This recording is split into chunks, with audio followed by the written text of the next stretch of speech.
It's in this championship that the likes of Bruno Senna, Damon Hill and Mika Häkkinen all proved themselves on the way to the top.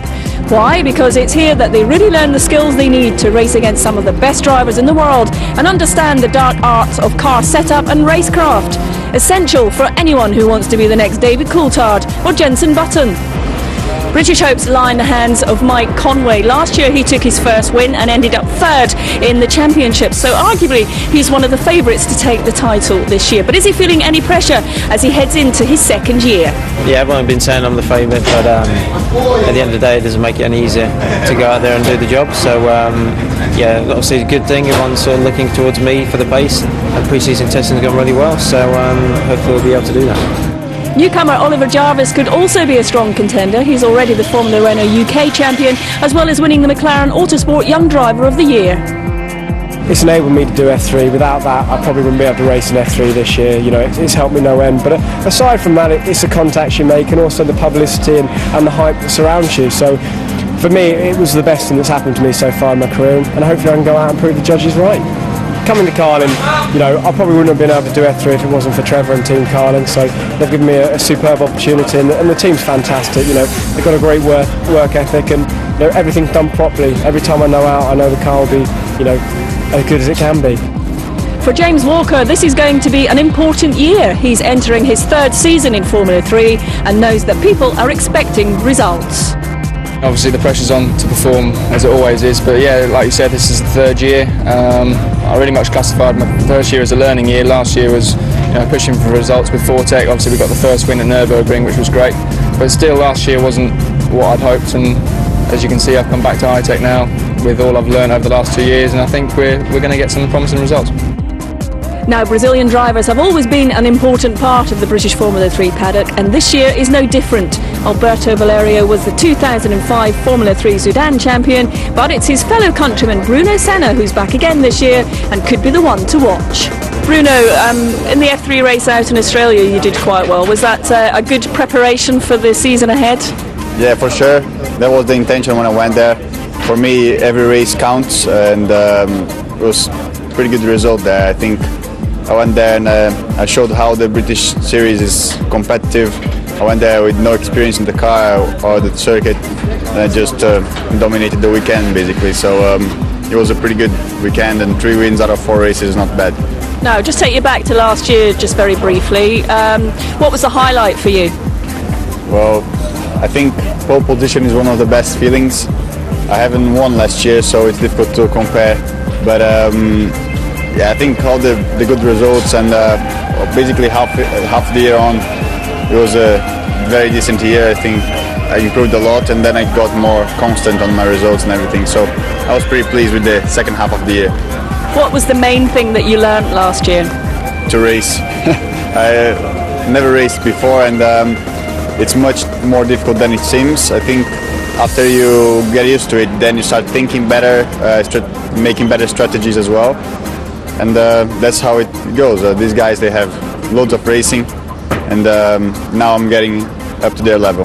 Thank you, Diana. So plenty to think about then for round 1 of the 2006 Lloyds TSB Insurance British Formula 3 International Series, with the Raikkonen-Robertson duo on the front row. Top Honda engine is Oliver Jarvis, who starts on the inside of row 2 on his British Formula 3 debut. And James Walker's make-or-break season begins here and now in 4th. Mike Conway, 5th potential championship favourite, with Dutchman Jelmer Burman alongside, the Dane Christian Bakkerud, and new German driver Maro Engel on row 4, Stuart Hall, Salvador Duran 9th and 10th. And in 13th place, our national class pole sitter from Venezuela, Rodolfo Gonzalez, makes his British debut. Through into Druids, big thump on the curbs there. Walker's having to sort it out, can't chase the throttle or he'll run out of road on the exit. Now he's in the middle of the track trying to defend. Conway looks to the driver's left, now he dives to the inside, the right hand side, and he makes the pass into Lodge. He's up to 5th, Walker down to 6th place. Yeah, and that move started at the previous corner where Walker had an oversteer, and a great opportunist lunge by Conway. Here the two of them come to the first corner, Old Hall, and James Walker runs a little bit wide, looks very slow out of there. Yeah, he's going to have to go defensive here, and oh, he gets hit from the back. That is a huge impact. James Walker spun around, there's not much left on that car. That was a very big hit. And Kelvin, very unusual to run out of road on the inside. It looks like he might have been hit from behind. Yes, it certainly looked like that to me. He was slow, as I said at the first corner. He seemed to miss the apex and then went defensive on the exit to try and protect his position because he could feel he's slow. Team asking him on the radio if he's okay. Well, he's got the hand system on, of course, the head and neck protector that is compulsory in the championship now, and all these drivers will be very grateful when they're in a big impact like that for any extra protection. And that surely will then spell the third safety car period of the race. They barely get restarted before there's another shunt, and that's so often the case. Maro Engel there in the 12 car, 4th place. Here's the high-tech pits. I wonder what they're hearing on the radio. Going down the Cascades, you ran wide coming out of Cascade, out of Old Hall, and then they switched back and what have you, and he fired him off. Well, that's it then. There was contact from behind. The marshals will need to sweep up some of that debris. You don't want any sharp bits of carbon fibre sticking into tyres at the sort of speeds they're doing down the hill here. Let's have a look again, Kelvin. Slow through Old Hall. You see Walker misses the apex and he's very slow on the exit. Already Bakkerud's going to the inside, and as he switches back, I'm pretty sure there was some contact there, and that's quite a heavy impact. Almost the car went over, but luckily stayed the right way up. But no wheels left on that wagon, and day over. Well, that's a big impact again with James Walker. This is the exit of Deer Leap onto the start-finish line. He's already lost 1 place. Now let's watch his head. Is he checking the mirrors? Not particularly. Way offline, as you say. That means he can't really get on the gas on the exit. And as he tries to cover the inside line, contact is made as Bakkerud swaps to the outside. The throttle jammed wide open, so the engine won't be much use either. So, tough start to the season for James Walker, not the result the Englishman would have hoped for. Confirmation of that result then, a 1-2 for RR Racing. Carlin and the Hondas 3rd and 4th, ahead of Mike Conway in 5th, and Rodolfo Gonzalez and T-Sport on top in the national class. So an important win then for Bruno Senna, starting the season in the best possible manner with victory at Oulton Park. Welcome back to Oulton Park, round 2 of the British Formula 3 International Series. Bruno Senna leading comfortably from an outside front row start in race 2, having won race 1. Christian Bakkerud and Mike Conway running 2nd and 3rd, and this is the battle for 12th. Jonathan Kennard. James Jakes now ahead of Jelmer Berman, the man with the orange J-Glow nose cone after contact. Oh!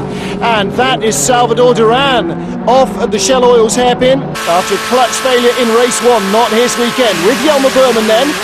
Yellow flags are out, so no overtaking. Dropping down into the bank corner, Martin Haven, Kelvin Burt calling the action here. Kelvin, Jelmer Berman has really been a very exciting new prospect and certainly not shy of trying his luck here. No, that's right, Martin. He's got a good fire in his belly. He's a real little warrior and relatively inexperienced. I think he's only sort of 19 or 20 years old. And oh my goodness me! Somebody got that wrong. That was James Jakes hitting the back of Jonathan Kennard, under braking there at the Knickerbrook chicane, and seen on board from Jelmer Berman's viewpoint. Change of underwear all round. That looked like a very narrow escape. Came back down on its wheels, and a bit of a hand up in the air then. What was going on? Not entirely sure. Yellow flags are out. We had 3 safety cars in race 1. We may well get another one now. Bruno Senna half a lap away, heading down to the Shell Oils hairpin again. And no sign of the safety car boards out here yet. Salvador Duran's car has been dragged away from the gravel there. Get a chance to take a look at the tapes on that one again. Here's Christian Bakkerud still under pressure for 2nd place. Mike Conway doing the pressuring. That's the damaged Kennard's car, probably from the incident with Jakes. Struggling to make it round the last corner, and he's just at the pit entrance here, so really struggling to get under control of that car. But so Bruno Senna leads RR to a double win, but it's not the 1-2 as Bakkerud from Carlin splits he and Conway on the podium. Gonzalez and T-Sport again on top in the national class. Bruno, many congratulations. What a perfect start to a season. Well, it couldn't be better. I think it was a good weekend overall. We got the pace since the test day. I must confess that I'm quite surprised to have won both races, and the second race had pulled such a massive gap.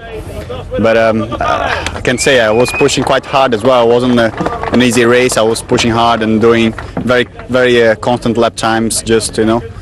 So yeah, basically the car worked well, team worked well, and I didn't make a mistake on them, so I'm quite happy. And nor could Bruno Senna, pole and 2 race wins. He's got a comfortable advantage over a chasing pack covered by just 5 points. 2 poles and 2 wins means Rodolfo Gonzalez is the weekend's top scorer and the national class leader. Cristiano Morgado had a good weekend though, and he chases him. He's just 12 adrift. Well, Bruno Senna does a double here at Alton Park. He's enjoying the celebrations. A great start to the season for him. He'll be looking to do the same again next time out when we're at Donington Park. Join us for that. Conway's got a good lead. Bruno Senna about 1 3/4 seconds behind at the moment, and similarly in 3rd place James Walker behind. Now hopefully that should be relatively offline. It's not offline at all, it's right on the racing line. Certainly in the wet weather conditions, the leader went right over it. Ooh, Stephen Jelly just holding off the number 2 car there. Jarvis and he were only 3 thousandths apart in the qualifying, and that is the close battle it promised. And that's the leader. That is Mike Conway in the gravel, shedding bits of bodywork, and surely that is not his own car. That must be Ahara's car that was underneath his. Yeah, I'm pretty sure, as you said, Martin, that's the piece of bodywork that he collected at the chicane. The red gate is the next corner after the chicane, and the effect was what we saw. It lifted the front of his car a little off the road, loosened the grip, and Conway couldn't turn in. Gives Senna a healthy lead. Here is Conway down at the old hairpin, still struggling a little bit. I don't know if there's any damage resultant from that off, but he's lost a place to Yelmer Berman, so I reckon they're about in 8th place at the minute. So Yelmer Berman a long way down. Cristiano Morgado running out of road and nearly forcing Juha Anala into the gravel there. Well, I think Bruno Senna controlled himself well, not falling off laughing down the Craner curves, because to be suddenly handed a lead like that, with no disrespect to Mike Conway, I mean, you just don't expect a mistake like that from the leader. It was clearly that piece of bodywork online, but surely he must have known it was under the front. I mean, he can't stop and take it out, but he must have known it was there. You wouldn't be able to feel it or hear it. It's only there is the offending piece, just a light piece of carbon. We'll see the replay here, straight over it. It's sat on the line, and to be fair to Mike Conway, here's the other shot, the next corner, and you saw his wheel lock then as he braked. The little bit of bodywork was just enough to take the weight off the front, and as he hit the brakes, he locked the wheel. In Conway's defence, when you turn into the chicane there, it's slightly blind. He wouldn't have seen that piece of bodywork until after he'd committed, and it's too late then to change direction. So just one of those things. That's racing, as they like to say. They do indeed, yes. Particularly as they crunch away in the gravel. So confirmation then of the result. Again, the South Americans dominating race 3 of the series. Alton Park, Donington Park, doesn't seem to make much difference, does it? Bruno, many congratulations. That's 3 out of 3. That's quite an achievement. Yeah, it's quite an achievement. I think I did what I wanted to do, just try to put some pressure on Mike if I didn't get him on the start. I don't know why he went off. He just went straight off in the first corner just in front of me, and I gladly took the position. And after that, without the spray in my face, then I could just push hard and build up a gap. Towards the end, I just got some traffic, and it really slowed me down. But I guess I did everything I need to do. P1 still for Mike Conway, 12 laps remain, and still lots of pressure. In fact, Kelvin Burt, there seems to be a bit of a queue building up behind our race. Oh my goodness! That's James Walker and Oliver Jarvis and Christian Backerud, 2nd, 3rd and 4th. Looks like Walker will get going. The other 2 are stranded for sure though. Jarvis climbing out. Yeah, we didn't see the start of that. We might get another angle, another look at it in a minute. We're on board with Backerud. That one's in the gravel. He might be trying to drive away, or is he? No, he's jumping out also. Wow, so Mauro Engel certainly in 2nd place, Yelmer Berman in 3rd, and it looked like Engel almost missed a shift there or got too much wheel spin. And our race leader then romping away as the chasing pack is pretty much decimated. Yeah, it certainly frees it up for Conway, because he was under pressure for all of the first half of the race. And as you were saying, Martin, there was a bit of a queue building behind him, but he should sure have a breather. Yeah, he's got a couple of 3 seconds and safety car. Well, I tell you what, when he looked in his mirrors down the Craner curves and there was no one there, I bet he suddenly thought, what have I missed? Have I missed a safety car or something? And that everybody else has backed off, but in fact it was the accident behind him that triggered it. So Conway, his gap now will be nothing over Engel and Berman, both of whom proved conclusively at Alton Park that they are very good at inventing overtaking positions. Let's have a look again. We're on board with Bakkerud, and the thing to watch is the two cars in front. Kind of difficult to apportion any blame there because of the spray, and very close avoidance by Bakkerud. Lucky not to go into Walker, but of course he goes off into the gravel in avoidance. Jury's out still on that one. Well, Walker in the pit lane and some damage being removed from the car. With the safety car out, of course, he doesn't lose a lap, but he will lose any hope of winning this race. Ready to go green once more. Mike Conway leads. Maro Engel, Jelmer Berman and Bruno Senna up to 4th place after we lost 3 of our leading pack. And can Bruno Senna do it again from 4th to the win? He's got a little under half the race left, but Kelvin, he may well be able to go back and make it 4 out of 4. Great profit for Senna, that incident for 2nd place, and yeah, he'll be pleased with that. A bit of a gap now develops between the first 4 and the following pack. We're on board with Salvador Duran here, dropping down to the old hairpin. Quickest corner on the circuit. He takes a bit of curb on the inside, checks the mirror. Nobody that close at the minute, but neither is he that close to the group in front. Back to Conway in the lead. And Duran was giving us a great view of this battle. Bruno Senna all over the back of Jelmer Berman for 3rd position. Now, Kelvin, there's not time, but there is a dry line developing, which almost might be drivable on slicks, maybe not, still too much spray, so that's going to be pretty academic, I guess, even with the half dozen laps remaining. Yeah, if a car was on slicks now, if he'd managed to stay on, that is, he'd be looking quite strong now, but there isn't time for them to pit stop. These races are too short, but a good view there of exactly how dry it is on line. Having said that, they're still sliding around all over the place, and Valerio and Charles Hollings, he'll regain from there, but will he? Oh, that was close, and yeah. Oh no, James Walker, I can't believe it. After that incident from 2nd place, that is insult to injury. Yeah, not a day for Walker. The corner's off his car, and no, his chance of the win was gone 10 minutes ago, and he'll be looking for the flight home, I think. And possibly young Master Valerio to have a quick word with. Still, the other Brazilian, Bruno Senna, all over the back of Jelmer Berman.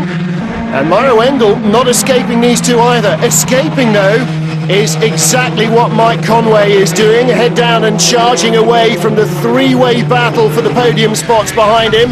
James Walker walks away dejectedly. Leaders continuing to stretch out a little bit his advantage, Mike Conway, but Bruno Senna, I wonder if he's going to make a move, Kelvin. What do you think? Go now for 3rd place in the podium or take the points for 4th? That's a risky one, and especially when you look at the condition. If you look at the road here, you've got a dry slot where they've got grip. Senna would have to go into the wet patch to chance it, and he is the championship leader, so I suspect starting from where 9th or 10th as he did on the grid, he'll be very pleased to settle with 3rd or 4th. Yeah, I suspect you might be right, actually. On the wet would really be a gamble now. You see how much difference there is on his tyres, really shining as he took a slightly wider line. Conway easing away from Engel and Berman, and Senna perhaps just happy to pace himself to the end. 5th place all on his own is the Mexican Salvador Duran, but good battle shaping up here. Kennard launches it up the inside of the Dutchman, and off in sympathy goes James Jake to a round of cheers. I didn't mean to laugh, but I was... Me neither, no, ironic cheers. They're enjoying themselves down there at Redgate. I wonder if they've been in Redgate Lodge during the lunch break. Sounds like they might have. Disappointed for James Jakes, but now that exactly underlines what you were saying about being offline when you're used to the dry line, and I imagine that's exactly what happened to Jakes. Mark Blundell there, pretty confident looking. Yeah, I think so.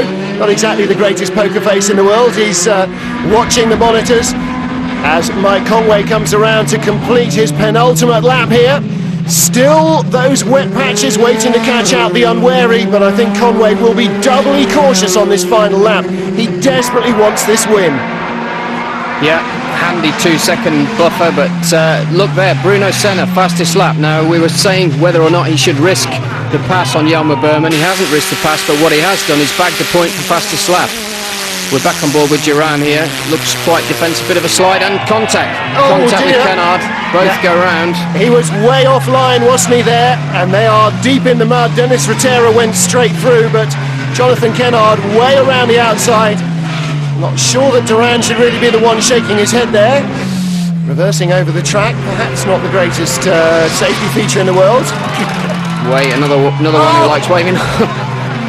Keiko Ihara again, nearly the innocent party there, yes. I'll just shake my fist as I drive off. Rather than steer. Yeah, lap 20, safely away from all of that, and if he ever watches the video, he'll be very glad he was, Mike Conway. Maro Engel second, and Senna maybe a last corner effort from him. Around the outside of Jelmer Berman, taking it easy for the points, nothing. Bruno Senna risking it all on the run to the line. Victory for Conway, and Senna comes home in 4th place. Narrowly squeezed out there, but Conway wins it all. The national class. Gonzalez ran from behind by Morgado, the South African. Outbreaks himself onto the grass. Well, Gonzalez is going to win it. Charlie Holling sneaks through. There's James Jakes. Morgado trying to find somewhere to go. Spin turns it. Away we go. Oh dear, oh dear, oh dear, oh dear. It's getting worse, isn't it? Oof! And that was second in national class as well, going by him. Oh dear. Taxi for Morgado. So confirmation of that result then. Conway, Engel and Berman, the podium places. Gonzalez wins the national class. Well, the German and the Dutchman took their best results, but the happiest man, Mike Conway. Mike, many congratulations. What does that win mean to you? It means a lot. It's been on the cards for the last 4 races, really. And that one was just sort of take it easy. No need to push too hard. I just had the gap, I could keep it. And at the end, tricky when it started to dry out, but it was fine. Just get it on the road and brought it home.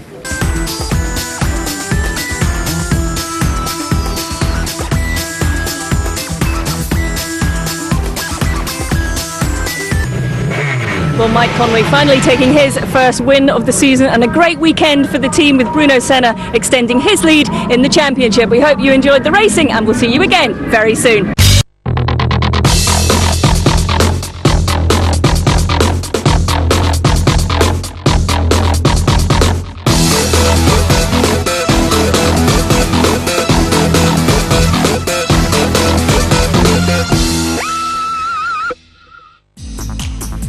This is the beautiful town of Pau in the foothills of the Pyrenees, down in the southwest of France.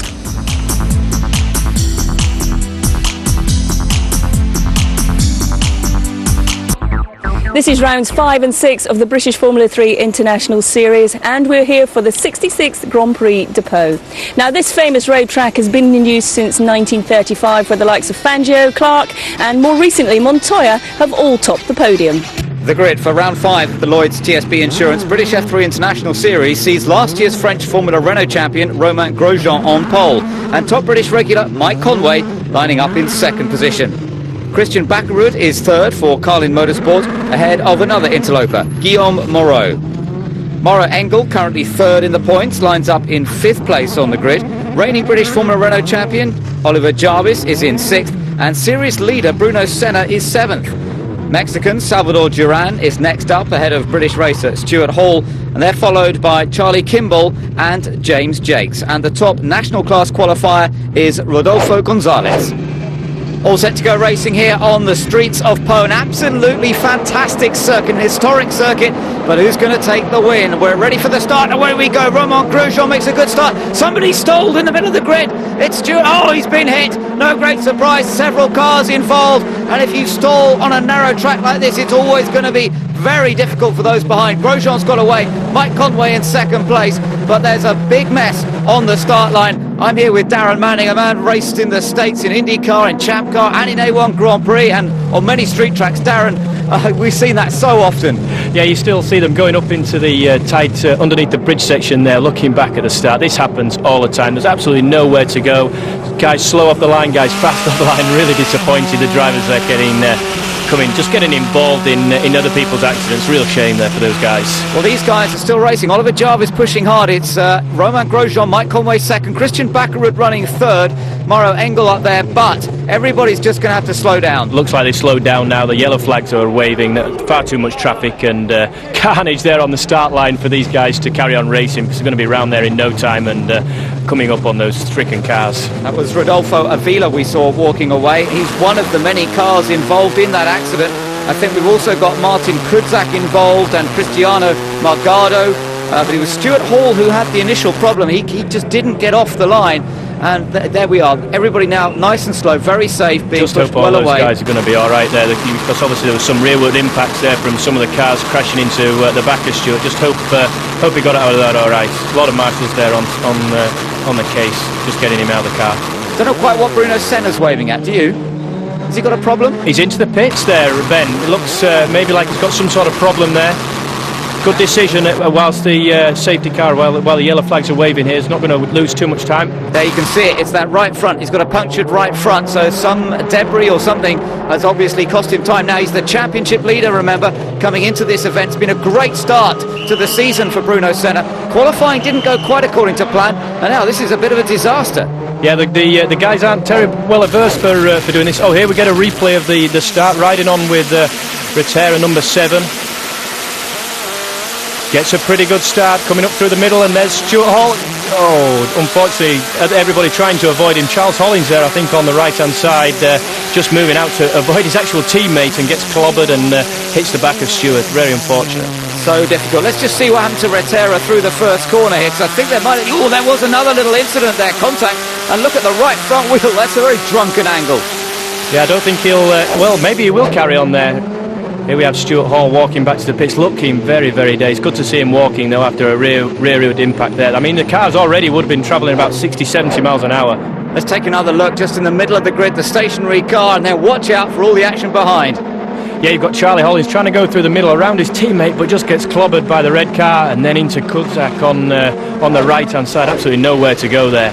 Coming around now on this final lap, and everything looking good for Romain Grosjean to take the win. Just a little bit of a back marker there, but hopefully it doesn't give him too much trouble as we ride with Conway. He's looks a long way back for the back marker to be struggling for Grosjean. But remember, Conway will pick up maximum points in the British Series here. That's exactly what he came here to Pau to do. Checker flag awaits race winner. Romain Grosjean takes the victory. The Swiss driver is in front, but he scores no points in the British Series. So this man, Mike Conway, takes the maximum points, and that's going to close up the gap between himself and Bruno Senna in the series. It looks like Rodolfo Gonzalez is going to win in the national class. He's driven sensibly, kept out of trouble, avoided the drama at the start of the race when Stuart Hall stalled right on the line, and he's come through. He's let some of the championship contenders come past, and he's going to come through to take another win, and that's a 100% record. As we get to round 5 of the series, he's won the national class in each of the races so far this year. An impressive performance by the Venezuelan. Senna coming across the line as well, but not scoring as well as he would have liked. So Grosjean the winner, but top British points to Mike Conway. Jarvis third, Kimball fourth, and Engel fifth, because Guillaume Moreau got pushed back for the incident earlier on with Engel.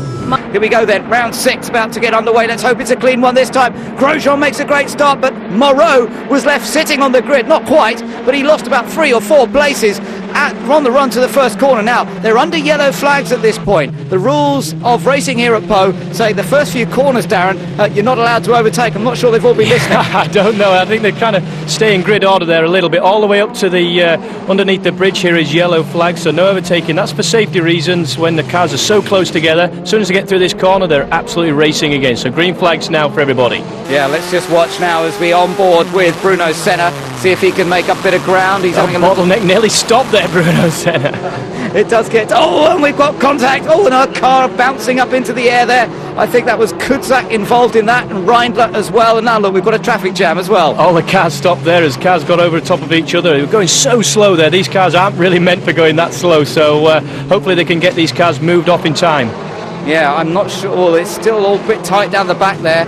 And red flags are waving there, Ben, so obviously there's cars stricken and not being able to get them out of the way quick enough for these cars to come round again. So pretty short lap here at Pau, but See you get a bit of a replay at the start here. Bottleneck cars nearly stopping, cars bumping up the rear of each other, bits of bodywork flying absolutely everywhere, cars spinning on the outside of the track there. Yeah, and then Gonzalez, oh, he had a little look up the inside. Yeah, I don't think he should have been doing that. That was the last of the yellow flag corners, and you see his engines just get stalled there, and probably no chance of getting it restarted. Now, of course, Gonzalez got a 100% record, hasn't he? But not this time. Now, let's see what happens on the restart, and this time both front row men get away much more cleanly. We've got another car stalled. I think it's James Jakes this time who stalled it. That was about the same place as what happened there with Stuart Hall in the first race, but fortunately everybody saw him this time and cleanly away. Yeah, that was could have been very, very nasty. Let's hope they keep it clean up through the first couple of corners this time. We're back on board with Rodolfo Gonzalez. Now remember, he was a little bit over-anxious on the original start of this race. Again, he's going for a move down the inside, but they're still on the yellow yellows. flags, absolutely there, Ben. There's absolutely no overtaking, but very difficult in racing situation. Remember, these cars are absolutely racing at this speed, so this is why the yellow flags are out there, to save any incidents. But I'm sure the marshals will be watching out for anybody making any moves.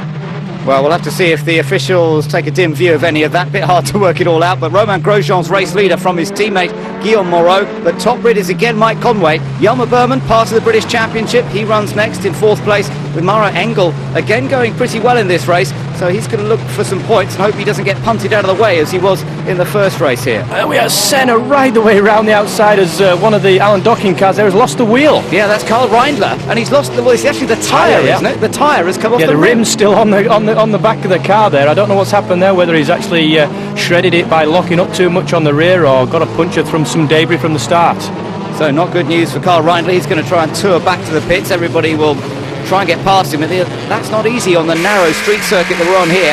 On board now with Rodolfo Gonzalez, and just ahead of him is Kudzak, who was out of luck at the first start, ended up with a pretty damaged car. There still is Reindler trying to make his way back. Using the curbs and absolutely every part of the track here. I think he's actually going to park it now. Well, let's see how it looked from Senna's point of view. Reindler was a bit further ahead. Oh, that's where he lost it. Look, big time out to the edge. Spins right in front, and James Walker right there. Senna managed to avoid him. Not sure quite what happened to James Walker, whether he got tangled up in that or not, and poor old Karl Reindler ended up with no tyre. Oh, that was Walker's car. That was Walker, yeah, so whether that was damage or what, we don't know, but definitely very unlucky to get caught up in Reindler's accident there, James Walker. Yeah, and there we are on board with Rodolfo Gonzalez, and for once he's not actually leading in the national class. Morgado is leading the class at the moment. Gonzalez running in third here in class behind Kudzak. So a bit of a change around here. Gonzalez trying to maintain his 100% record, but Morgado the man leading in class, and Gonzalez really got a work to do here. He's really getting up close behind Kudzak. Oh, there was contact. Yeah, absolutely. Tried to dive out from underneath the back of the car in front and just misjudged it just ever so slightly as the cars were coming on the brakes and clipped his rear wheel. So a little misjudgment cost him the place there for sure. Yeah, and Juha Anala took advantage of that, and he's moved up. Now, there's Mike Conway running in third position. Remember, though, he's still the top British regular runner, so he's still on for maximum points in the British Series if he finishes here. The two signature racing cars coming in as guests, if you like. They're running away with this race once again. Further back, we've got Bakarud and Jonathan Kennard running there. And, Gonzalez, well, after that contact, look at that front suspension. Yeah, that's going not much further at all. You can see the damage to the left front there, and even steering's actually going to be hard. So probably just trying to get it back to the pits without causing too much carnage to the cars behind him. And the car that he hit just goes through there on the right. Oh, couldn't even make it round the hairpin, sadly. And finally, his brilliant run comes to an end. Now, what did he do wrong here, Darren? Well, it looks like he just made his mind up to overtake just a little bit too late. He kind of came out just a little bit too lazy and just clipped the rear wheel there, unfortunately. Grosjean, the winner from Moreau, but Mike Conway, again, top Brit ahead of Jelmer Berman, and Maro Engel claiming fifth place, with Anala taking the win in National. Mike, congratulations. More points towards that championship battle today. Yeah, definitely. Already did push as hard as I could in the race, and just wasn't enough to keep up with them guys. So yeah, really good job to Signature. They did a fantastic job all weekend, and my team did a fantastic job as well, but just wasn't enough to win overall. But I've won the two races here in the British Championship, and that's all that mattered. Just come home with maximum points. That's what we've done, and I couldn't do any more. So it really has been an effective weekend for Mike Conway, because he's now gone to the top of the table, 7 points ahead of Senna. Jarvis and Engel tied behind, and then it's Berman and Stephen Jelly. So this street circuit has proved to be a huge success for the teams and drivers, but expensive for some of them. Join us next time when we're at Mondello Park in Ireland. I'll see you then.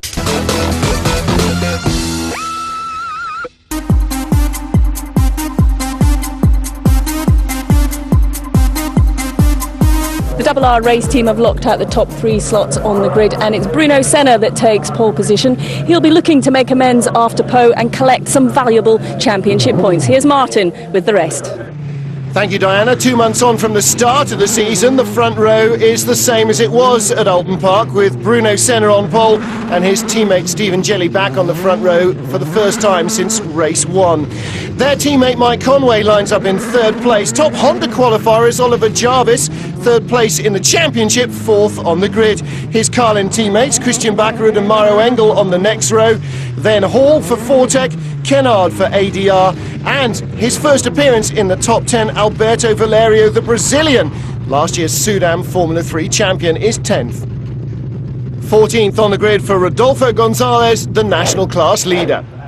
Ready for the start then of round 7 of the Lloyds TSB Insurance British Formula 3 International Series. Martin Haven alongside me. I'm delighted to have Darren Manning, and Darren, a very long hold on the grid. Yeah, Red's rising now as we're on the limiter here, on board with Jelly.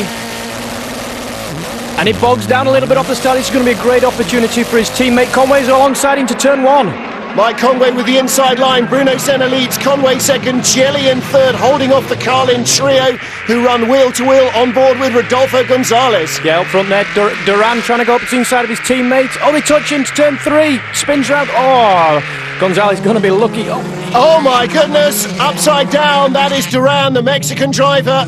And that certainly will mean that the safety car will come out before the end of lap 1.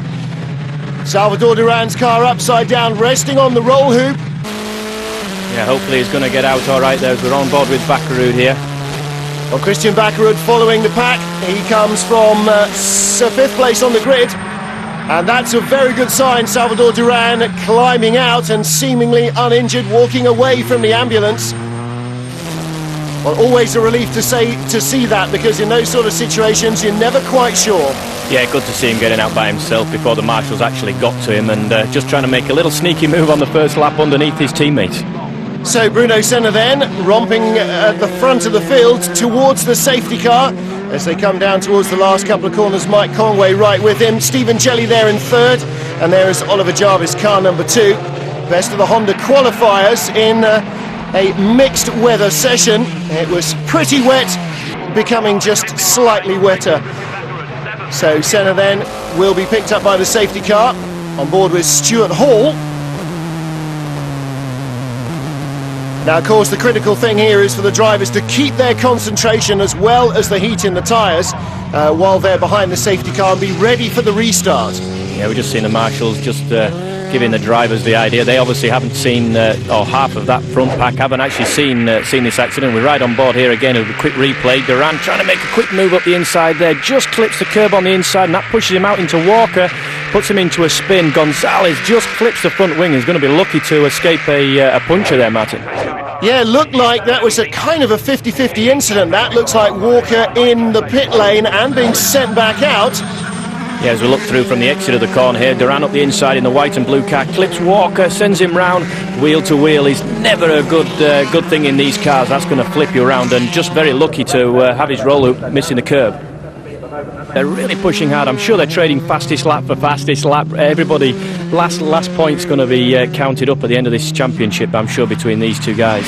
Well, interesting, isn't it, that Conway was so much quicker in practice, and yet in qualifying, all right, the weather, was sort of expecting in the race that he would be all over Senna, literally climbing over the back of the car to get by, because half a second advantage is not what's being shown here. No, I think obviously in race pace, you haven't got new tyres, and I think maybe Conway is very experienced around here. He was very quick here last year with the Fortec crew, and he obviously likes it around here, and probably be able to exploit more more out of the tyres. As we see some of the back markers making mistakes, this could have a big effect on the leaders. Well, I wonder who kicked up the dust, whether it was Khatib or whether it was Senna just misjudging the line. Well, Senna sneaks down the inside, but suddenly again the race might come alive as Conway is all over the back of him once more.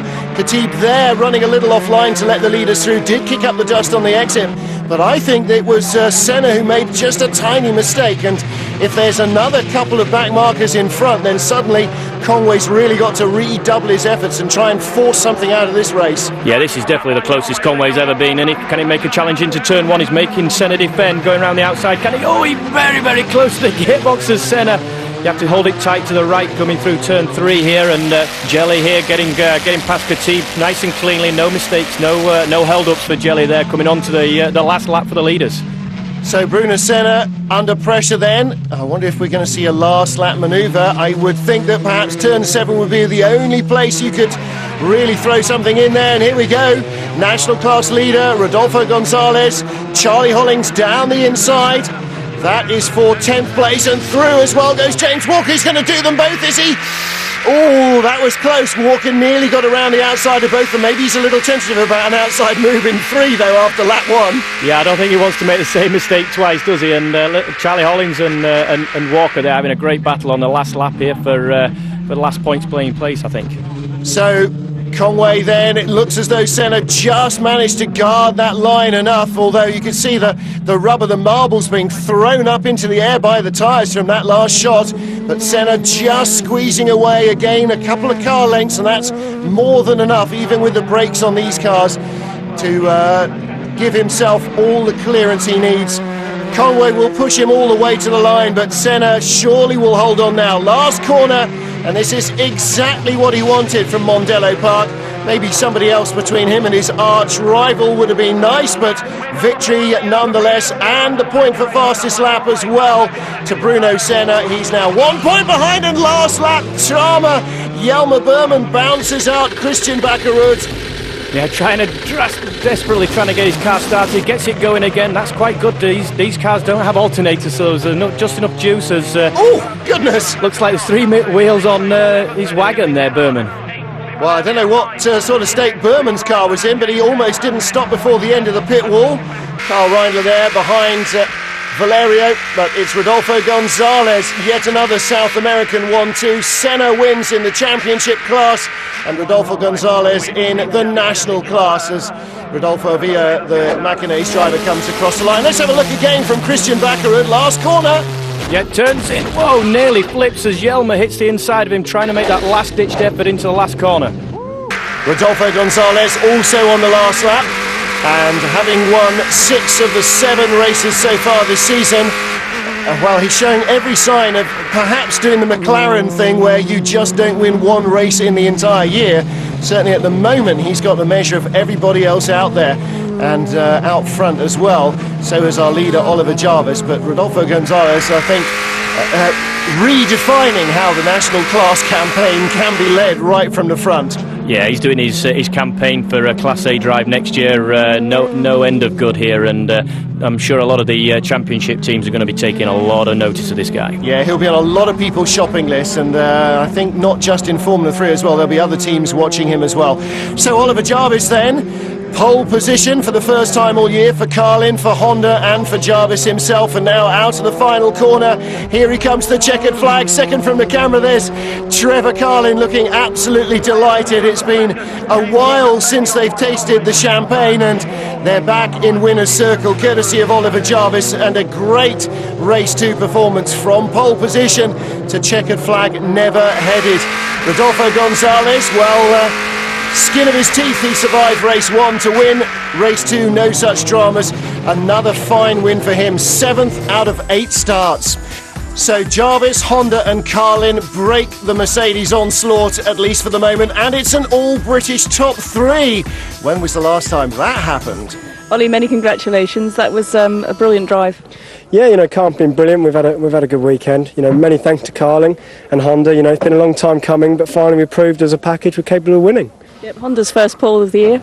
Yeah, about time. Like I say, the engine's been good, surprised a lot of people, and hopefully we can sort of go on from here and many more poles and many more wins.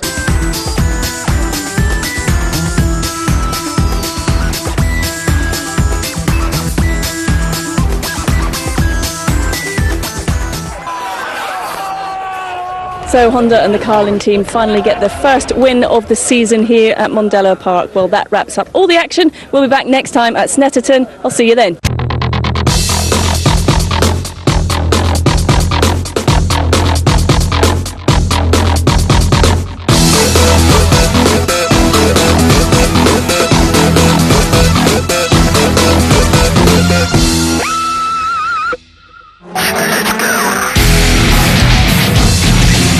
Last time out at the tight and twisty Mondello Park, there was no quarter given in the title battle and things just got even closer.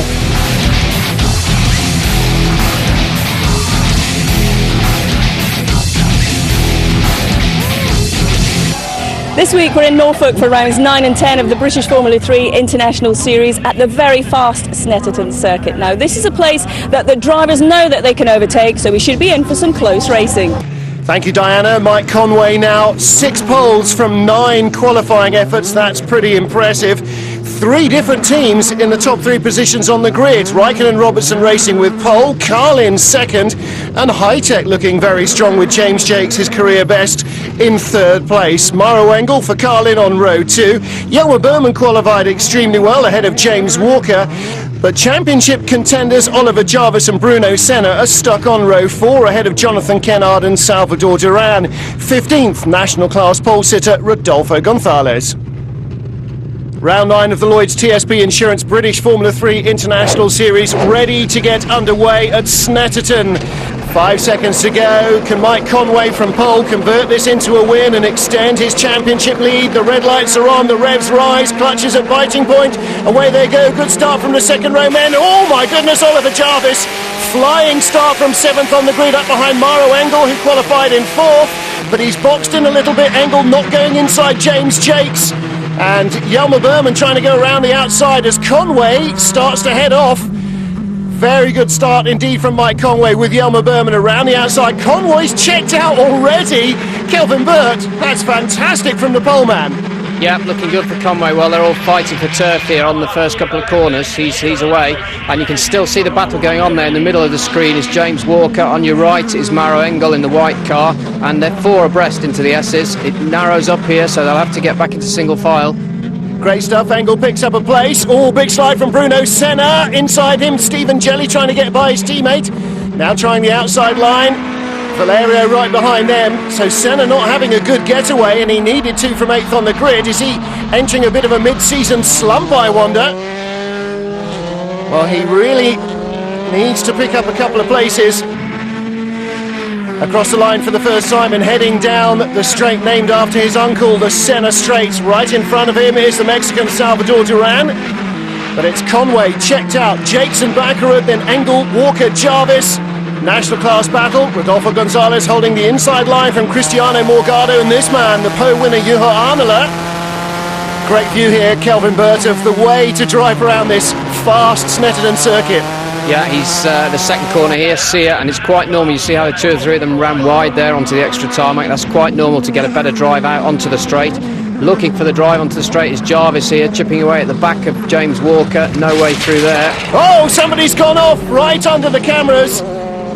Well, just heard the rustle of the stones as somebody went off. It's a very long fast straight, the longest that they visit. And very quick indeed going into the S's. Well, don't know who that was. Oh my goodness, Bruno Senna. Well, there is Bruno Senna. And there is what's left of car number 21. And that is a long way from the S's down the escape road. Safety car is out, as you might expect. Scrambled immediately, not giving the leaders another lap to go by there. On board with Valerio. Now he's going to have to slow down. You can't just keep going by the safety car, guys. It's there for a purpose. Kelvin, that's a very quick place to have an accident. Yeah, the end of the straight is the fastest part of this circuit. Senna looks okay, he's walking around there, helmet off on his own, but there isn't much left of the car. We'll see if we get another view of this from a different angle, but he's in one piece. Well, let's have a look with Alberto Valerio just in front, moving over to the left. Senna behind Salvador Duran. Contact. Oh my goodness! Oh, that brings the hairs up on the back of your neck. Senna flew and looks as though he's touched the bridge on his way upside down. How can he be running after that? I'd be sitting shaking for the next hour. Well, no chance, obviously, of continuing in the race for Bruno Senna. There's nothing to continue with. Lights off on the safety car and sighs of relief all round. Mike Conway ready to restart then. So Conway has it to do again. He's lost the handy brake he had. James Jakes sitting in second and Christian Bakkerud third. Well, Jake's nowhere near close enough to the leader there. He's let the leader escape already into the first corner. Salvador Duran's car showing no ill effects after being used as that takeoff ramp for Bruno Senna's scary flight. Engel runs out wide and problem for Bakkerud, Kelvin? Yeah, it looks a bit to me like he's got a slightly flat tyre, left rear. We'll maybe find it. Yeah, you can see the car wobbling around a bit. We'll see when he gets to the next corner, see what happens. Something's gone wrong. It's twitching all over the place. Jelly coming down the left-hand side of the straight. That is the inside line. It's very flat, very fast into the S's. Gets by Maro Engel and just holds it on the exit. My goodness, that was edge of the seat stuff. Alberto Valerio right behind them. Ah, excellent. Here we are. Here's his view. And Engel with a problem. He runs out a little wide in the bomb hole through that big compression. That really finds out if a car is wanting, and Engel's is. Maro Engel still in the pits, round 9 of the British Formula 3 International Series. New nose wing attached to the German's car, and he goes back on track. As we rejoin the battle with Alberto Valerio inside Stewart. Oh my goodness.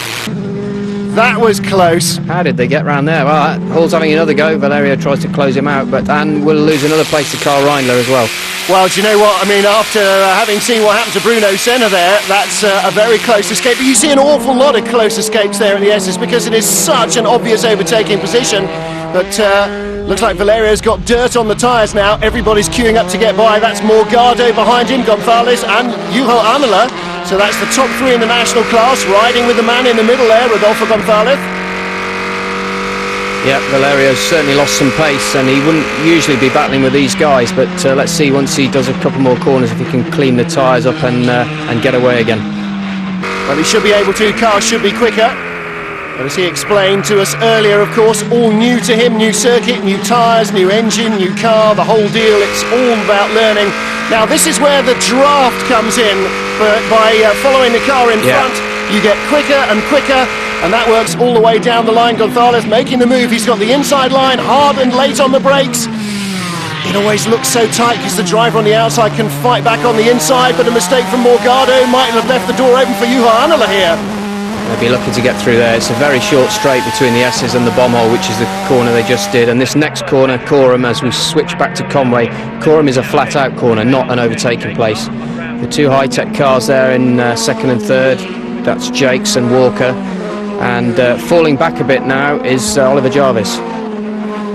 So it's an all-British top 4. That's good stuff. Oliver Jarvis behind the high-tech boys, and our race winner, Double R's Mike Conway. A little further back still, now national class battle hotting up behind Karl Reindler, as you might expect. Here comes Rodolfo Gonzalez all over the back of Cristiano Morgado, ride with him up to the first corner. Riches, is this on? Be a brave move and a risky one, but he did enough. Gonzalez did enough to throw Morgado offline, and he closes under braking here for the second corner, very close. And they're both moving around a little bit. Let's see if he can get the pull on the back straight. He's definitely close enough. And Morgado moves to the left to sort of half cover it, but he hasn't fully covered it. No, he's left enough gap, and I think this is on for Gonzalez. It's like 2 trucks passing each other, isn't it? He just creeps alongside and under braking. That's brave stuff. The South African holds on, and Juho Arnela trying to take advantage. And there's the defensive move to close that door on the road up to the bomb hole. But now this is playing into Morgado's hands because it's all defensive from Gonzalez. And look at the difference in ground between when they came onto the straight and when they come down to Russell.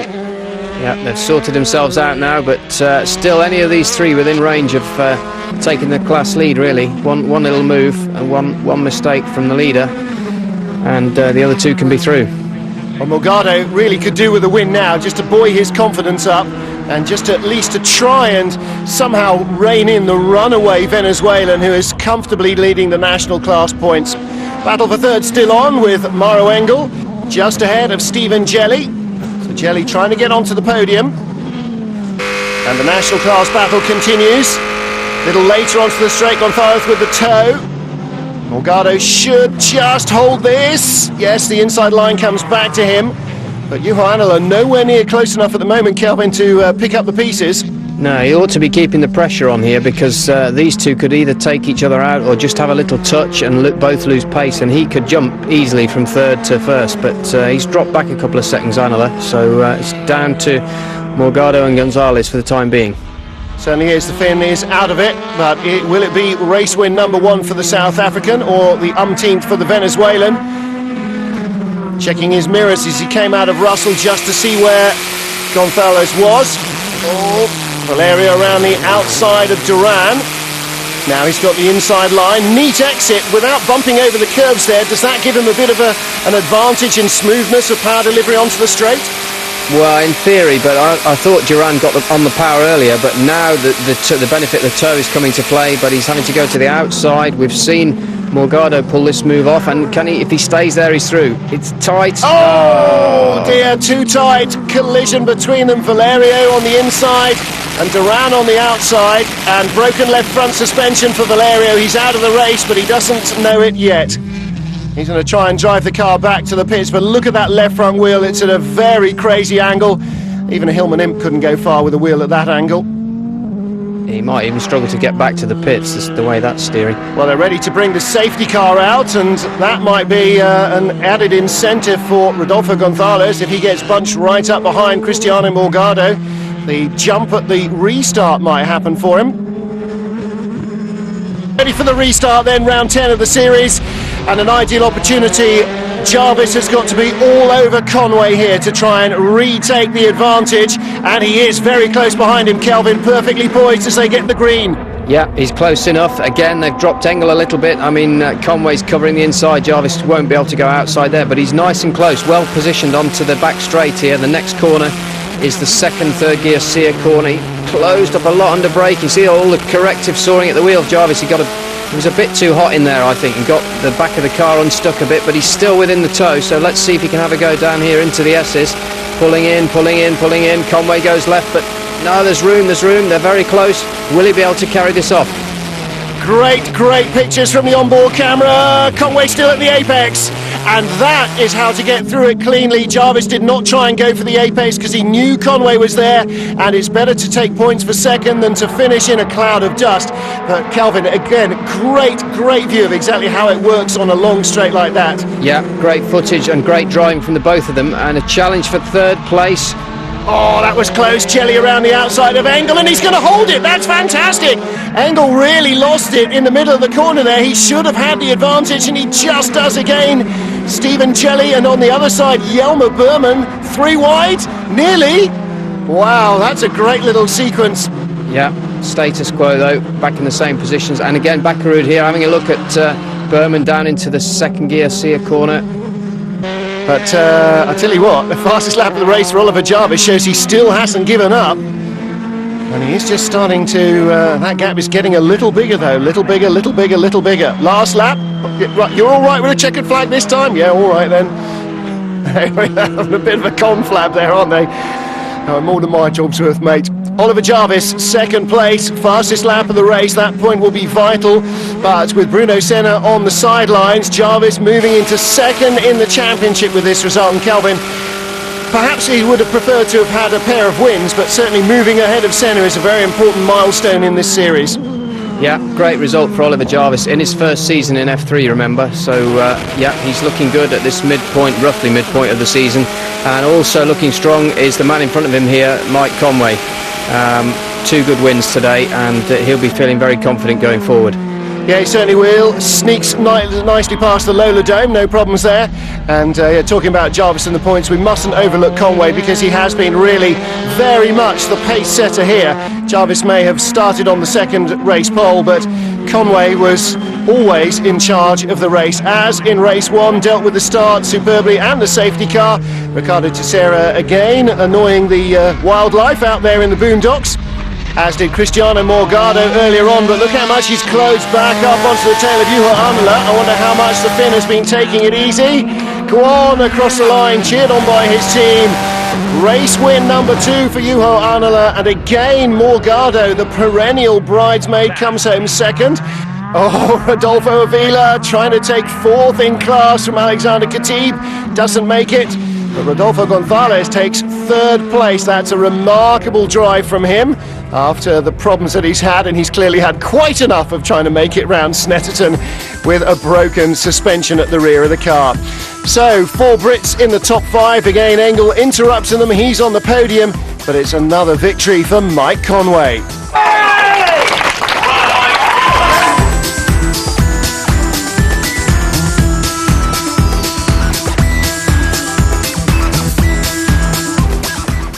Well, that's it from Snetterton as the teams pack up to make their way home. Behind me, it's been a great weekend's racing. It could be significant for Mike Conway and his championship ambitions. But can Bruno Senna bounce back? Well, to find out, you'll have to join us in Spa. I'll see you soon. Mauro Engel becomes only the second Honda driver this year to claim pole in the Lloyds TSB Insurance British Formula 3 International Series, and he was only 100th of a second ahead of James Walker for High-Tech Racing.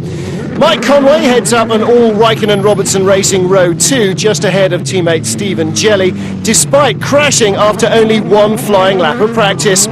Championship rivals Senna and Jarvis line up on Row 3, ahead of Salvador Duran, Christian Bakkerud, James Jakes and Jelmer Berman. And as usual, the national class pole sitter Rodolfo Gonzalez, he's in 15th. Now here is the Ardennes weather throwing a spanner in the works. It is raining at the top of the Kemmel Straight, and that means that on the green flag lap, Kelvin, already some of the cars diving into the pits to try and change onto wet weather tyres. Yeah, here we see Conway and Senna both diving in. Of course, it means they will have to start the race from the pit lane, but so long is the lap here at Spa that if it does start to rain, that's definitely the choice to make. And it's the traditional Spa quandary, isn't it? We see it so many times. Well, that's going to leave holes on the grid. It's also, as you say, going to leave them, well, maybe not even with tyres on the car when the race gets underway, but with a lot of ground to make up. So they are ready to start. Revs rise. Mauro Engel on pole. James Walker alongside him. Honda versus Mercedes. Downhill start. Away they go. Conway, Senna, Duran and Bakkerud missing from the top 8 as they head off down the hill. They are in the pit lane. And also most of the national class. What a thin looking field it is. Oh, big slide from Jonathan Kennard. Looks like he got a touch out of Eau Rouge. And a high-tech car facing backwards, James Jakes, and another spinner as well, Ricardo Teixeira. Wow, Kelvin, it's already wet at Eau Rouge then, clearly, and they're running into the water now. Yeah, here they are at the top of the hill, the right at Les Combes, and very, very gingery on cold, slick tyres, remember. There's a lot of spray. What's interesting is none of the cars that dived into the pits managed to make it to the end of the pit lane when the race started, so they're already some way behind, but it is looking quite wet at the moment. Nowhere near the exit of the pit lane, Jelmer Berman having a looking down inside, Stephen Jelly there. And here comes Senna through Eau Rouge, but it obviously cost them a long time. They don't have Formula 1 8-second tyre changes here. It will have taken them a minute or two. Now Senna really with a huge gap to try and pull back. So there is Valerio throwing off bits of gravel, and he's lost his nose wing. He really should have been in the pits there. Senna storming by. Now it's wetter and wetter now. Oh my word! Made a good use of the runoff there. He tried to take the corner flat, but then when the rear started to break away in the right hand, he had to lift. And lucky for him, they've again tarmacked the runoff area on the left-hand side. Well, it's been such a big advantage here at Spa for so many drivers, so many times. Most of the runoff areas are now tarmac, or like here at the top of the hill, grass, and fairly safe. Oh, well, Senna catching Martin Kutzak, and there's Alberto Valerio. Now he's knocked a wheel off it. Surely that'll be the end of his race, I think. He can't continue from there. I wonder if the suspension broke on that car when he braked. It seemed a bit of an odd place to be arriving with broken suspension, but anyway. Well, he certainly had lost a wheel somewhere. Let's have a look at Senna. Oh, look at that. Nice shot of racing driver car control there. And going on to the marbles as well. He knew he was in trouble, so he really just straightened it up, aimed for the inside of the barriers. Here is our race leader then, Mauro Engel, running away with this one, but look at this, last lap past the flag, Kelvin. He's not just waving, is he? No, he's obviously concerned about the conditions, and he's trying to signal to the organisers they want something to do. There's his team manager, Trevor Carlin, not looking that smiley, but they had the choice. Some chose wets, like this man Senna and Conway. But Kelvin, what about the life of these wet weather tyres? It's very wet here as they go by Karl Reindler, but when they started the race, most of the track was dry, and that's normally the kiss of death to the wet weather tyre. Yeah, that's right, Martin. The problem is the tyre is a lot softer, and also the blocks of the tyre, which make up the tread. When you're cornering hard on a dry circuit, the blocks start to move around and generate more heat. So eventually they'll start to chunk, and big lumps of rubber will fly off them. But Senna's look okay at the minute, although he strangely went down a gear there as if he lost some momentum. Yeah, he's still sliding, but at the moment I don't think they seem to be struggling on the dry part of the circuit. Well, the leaders going on to their final lap now, and Senna 8 seconds quicker through the split towards the end of the lap than the race leader Maro Engel. It's obviously getting even more slippery out there. The wets are working even better, but has he got time? Yeah, has he got enough cushion? Here we are through the Eau Rouge corner. They're both see spray coming off the wheels, but also sliding, even though he's on wets, is Senna dropping down the hill towards Eau Rouge. Conway still shadows him. And remember, there's 2 or 3 cars in between those leading to and the RR teammates.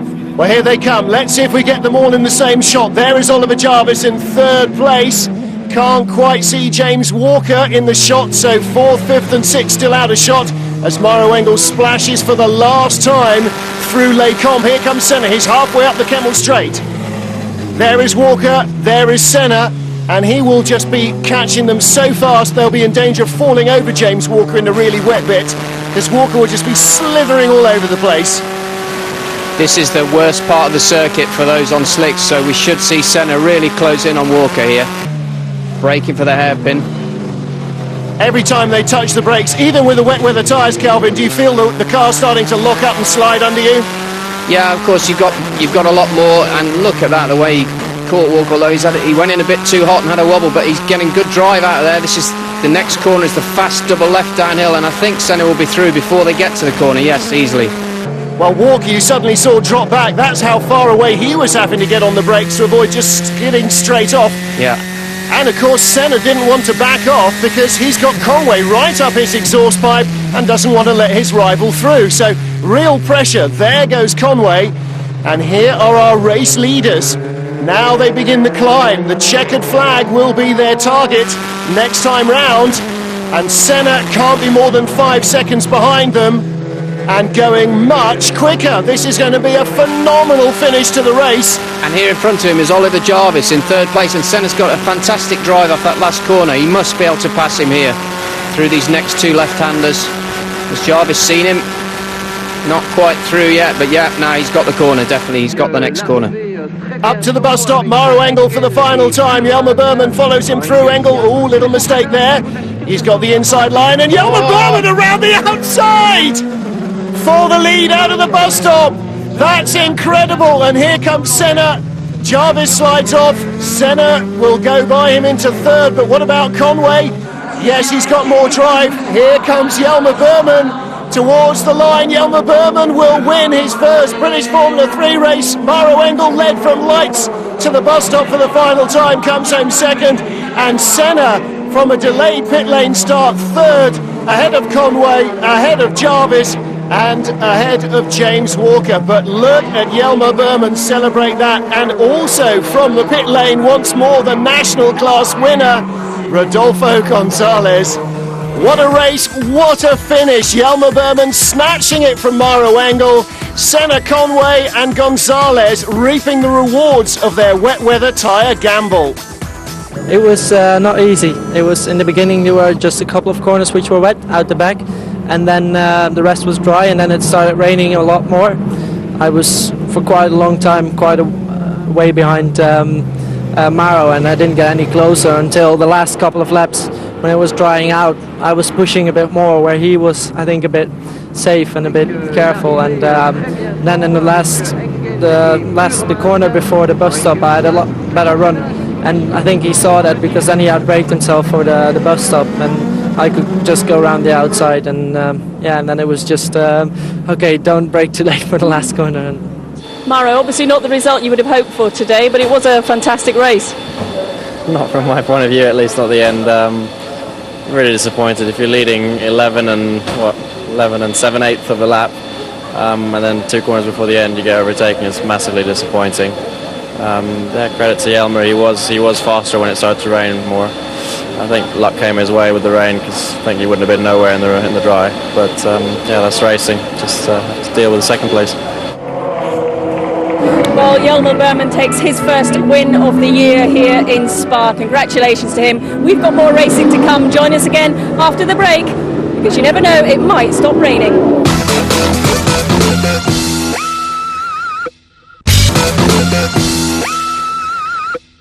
So let's see what Maro Engel can make of this for the second time then. The huge pressure is that Senna will want to get by, of course, and leave championship leader Conway as far behind him as possible. Good start from the third row by James Walker, very quickly away, trying to undo some of yesterday's bad luck. But it is Senna in second, and leading the climb is Maro Engel. Now, can the German driver stay in front with Conway? 9th, Kelvin, his worst career start. Already trying to make up one place past James Jakes. Yeah, we are on board with Conway on the long drag, and he's just inching past now. We look through the fog. Did he pull the manoeuvre off? I don't know, but who did is Senna takes the lead into Les Combes on the brakes from Maro Engel. Further back on board with Conway. No, he's still behind the high-tech car of Jakes. Through the right-hander, they drop downhill now into the hairpin, and the visibility here not very good at all, Martin. Really rubbish, and Jonathan Kennard there navigating on radar from 10th on the grid to 6th place. Somebody's off. It's Conway. It is Conway. My goodness, it's going from bad to worse for him. Well, he will rejoin well down towards 20th place as Senna leads the field.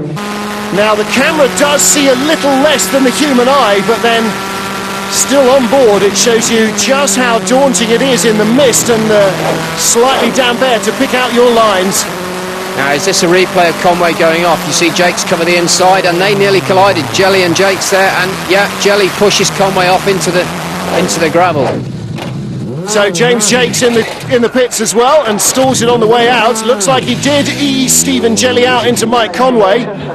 So that's very good news for Senna.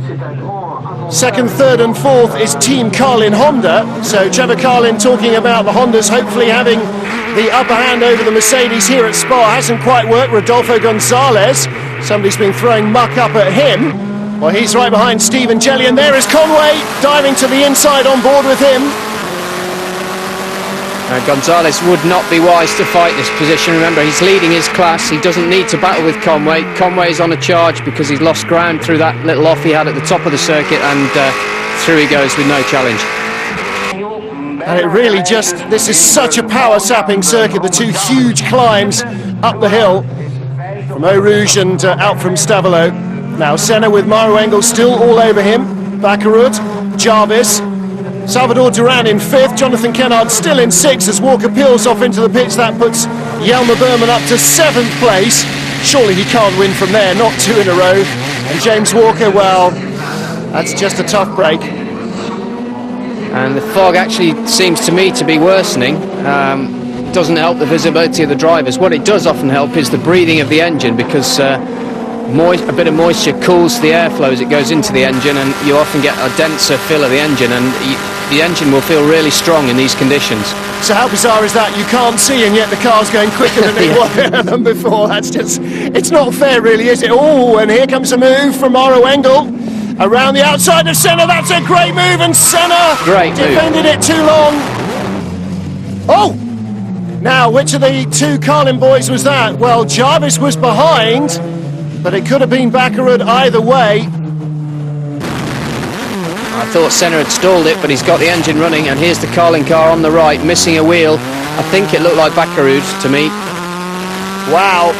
Now, did he knock his wheel off on Senna's nose, in which case has Senna not lost his nose, or did he tangle with Jarvis in avoidance? Whatever, the one who come out on top, it is Christian Bakkerud. Another rotten weekend for him. The man who comes out on top, oh, who's gone off there? Dear oh dear, this is not good stuff. Alex Khatib should not have gone off there under yellow flags. Well, presumably the yellow flags are flying. I wonder if he could see them, but now we really must have a safety car. Maro Engel gets a lead, gets a huge jump on the field, and it all disappears. Second place, Oliver Jarvis. Third place now will be Salvador Duran. Let's have a look again at this one, Kelvin. Yeah, it was a great move by Engel. He took a long toe up the straight and did Senna around the outside, and Senna went off in sympathy. You see, Bakaru goes through here and clips Senna's car, and we wonder whether that's damaged the suspension on Senna's car, because he got going after this, and I think we also saw Conway gain a place. Well, here's the move again from Senna's view. Just lost it on the curbs, defending too late, and oof, that's got to hurt.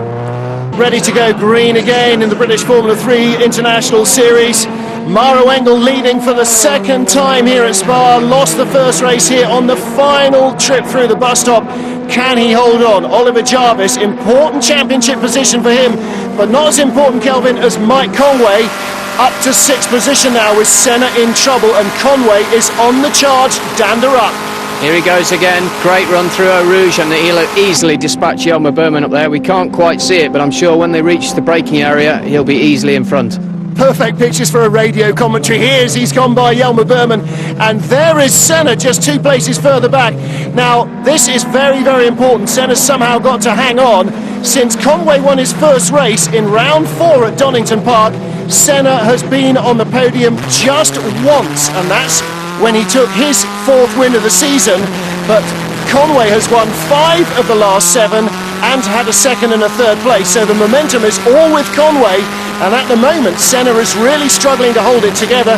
2 DNFs last time out at Snetterton may be a very major black spot in his championship challenge. Right, he is 3rd in the national class, chasing Oliver Jarvis. Jarvis seems to have regained his speed. We saw the car going very slowly previously. He's certainly performing okay now, although he's only battling with national class runners. Whatever that problem was is no longer there. Unless maybe it's only when he goes up the hill. I don't know, it's very hard to tell really, isn't it? So, Maro Engel at Lecom for the last time. There is Mike Conway, and Senna trying to put the outside Engel move. Yes, he gets it on Salvador Duran, and he holds on. So Senna up into 3rd place. He'll only lose a couple of points to Conway. Don't forget he was ahead of Conway in race 1, and Alberto Valerio having a huge wobble at the top of the hill. It's increasingly hard to tell where the corner is. Now can James Walker get this on the brakes down into the hairpin? The next corner's a right-hand hairpin. There we see them through the murk, and he slides through. Valerio needs to be careful on that one, because we've seen him go off on that corner 3 or 4 times already. So with Senna continuing the downhill plunge, and here you really need to screw your courage up to the maximum. It's really steep downhill, and you're still flat on the throttle all the way down. He's certainly pushing hard. You can see him using all of the roads, sliding out onto the curbs, and the gap to Conway does look a little less than the lap before, but he's going to run out of time here. There's only 2 or 3 corners left. Maro Engel then up to the bus stop for the final time, double checking the mirrors. No Jelmer Berman, so he's home and clear. And Mike Conway not closing enough, but then Senna isn't either. Conway will have to throw it away here, and his championship so far hasn't been that kind of a championship. There is Jelmer Berman trying to come around again at the bus stop. This time, and it's another white and blue car, it's Salvador Duran, but he doesn't make the move. So after losing the first race of the last gasp, it is finally victory for Maro Engel. 2 youngsters, 2 rookies this year claiming their first wins in Spa. Mike Conway, a remarkable 2nd place from 9th on the grid. That's a fighting challenge. And a quick trip across the curbs and onto the lock stops for Rodolfo Gonzalez. Yet again, the national class leader takes a national class win. So double victory here at Spa. He's won all but 2 races so far this season. He must soon be mathematically clear of the rest of the field. Behind him, Cristiano Morgado will be 2nd, Juho Anala 3rd, as they are in the championship. So the battle between Conway and Senna seesaws to and fro, but Spa 2006 will chiefly be remembered for Maro Engel. And Conway extends his lead by a single point over Senna as he creeps ahead of Jarvis, and Engel goes from 2 to 12 ahead of his rival Berman. Well, we've had a great weekend here in Spa, despite the changeable weather, and it's good to see two new faces on the top sort on the podium, Maro Engel and Jelmer Berman taking their first win of the season. Now join us next time when we're back on another Grand Prix track, that's Silverstone in England. Bruno Senna once more on pole position, leading the trio of championship front runners, at least in terms of pace, a third of a second faster than Mike Conway, the runaway points leader at the moment. Oliver Jarvis lines up in third place, just where he needs to be. And a great effort from Jonathan Kennard to take fourth on the grid, his best position of the season. Stephen Jelly and Christian Bakkerud on row 3, ahead of an all-high-tech row 4 with the Jameses, Walker and Jakes. Then in 9th place, the winner of our last race, Maro Engel from Spa. And behind him in 11th, Jelmer Berman, who won the wet race at Spa. I wonder what his chances are here. Ready for race 1 at Silverstone, the Lloyds TSB Insurance British Formula 3 International Series. And it is as wet as they have seen the track all year. Revs rise, they're going to have to be very careful away from the line. Some creeping behind, good start from Senna, slow away Jarvis, but not as slow as Jonathan Kennard. That's Stephen Jelly going by, that is James Walker going by as well. Jarvis up to second, Conway drops into third. But it's Bruno Senna that leads them through Copse for the first time. Calvin Burt, very tricky conditions, it's wet everywhere. Rodolfo Avila goes round at the back of the field. Yeah, that's right, we saw 2 or 3 cars twitching. We're back on board with Engel now, who was slow away from the start, and he gets a touch and round he goes. Will he recover? No, he goes again. Oh, I don't want to be there. In the Beckett's S is a touch from Jelmer Berman, who started a row behind him. Oh, Hall and Kennard get together. He stalled. He has, and he's absolutely sitting in everybody's way.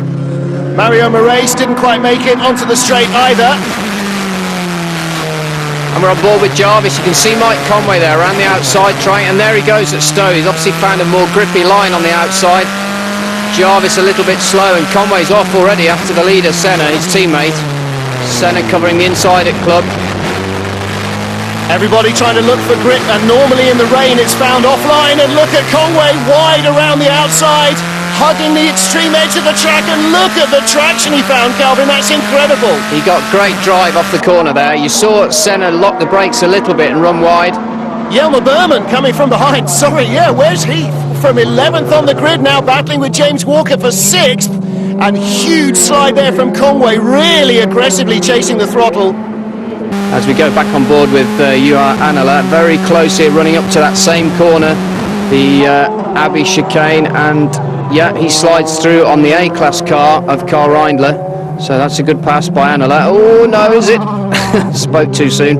Oh dear, oh dear. Well, he nearly held it, it almost came back, and Karl Reindler was presented with, well, a closing gap that he just couldn't get out of.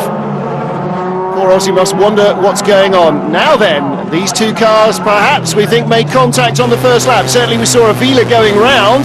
Cristiano Morgado was 2 rows in front of him in the national class, but we think that he actually ran into the back of Avila. Let's hope there's no foolish overtaking opportunities being snatched out there with the yellow flags waving furiously under bridge. So Avila coming back from 2 incidents, and Cristiano Morgado really struggling still, and you can see even at low speed in the wet.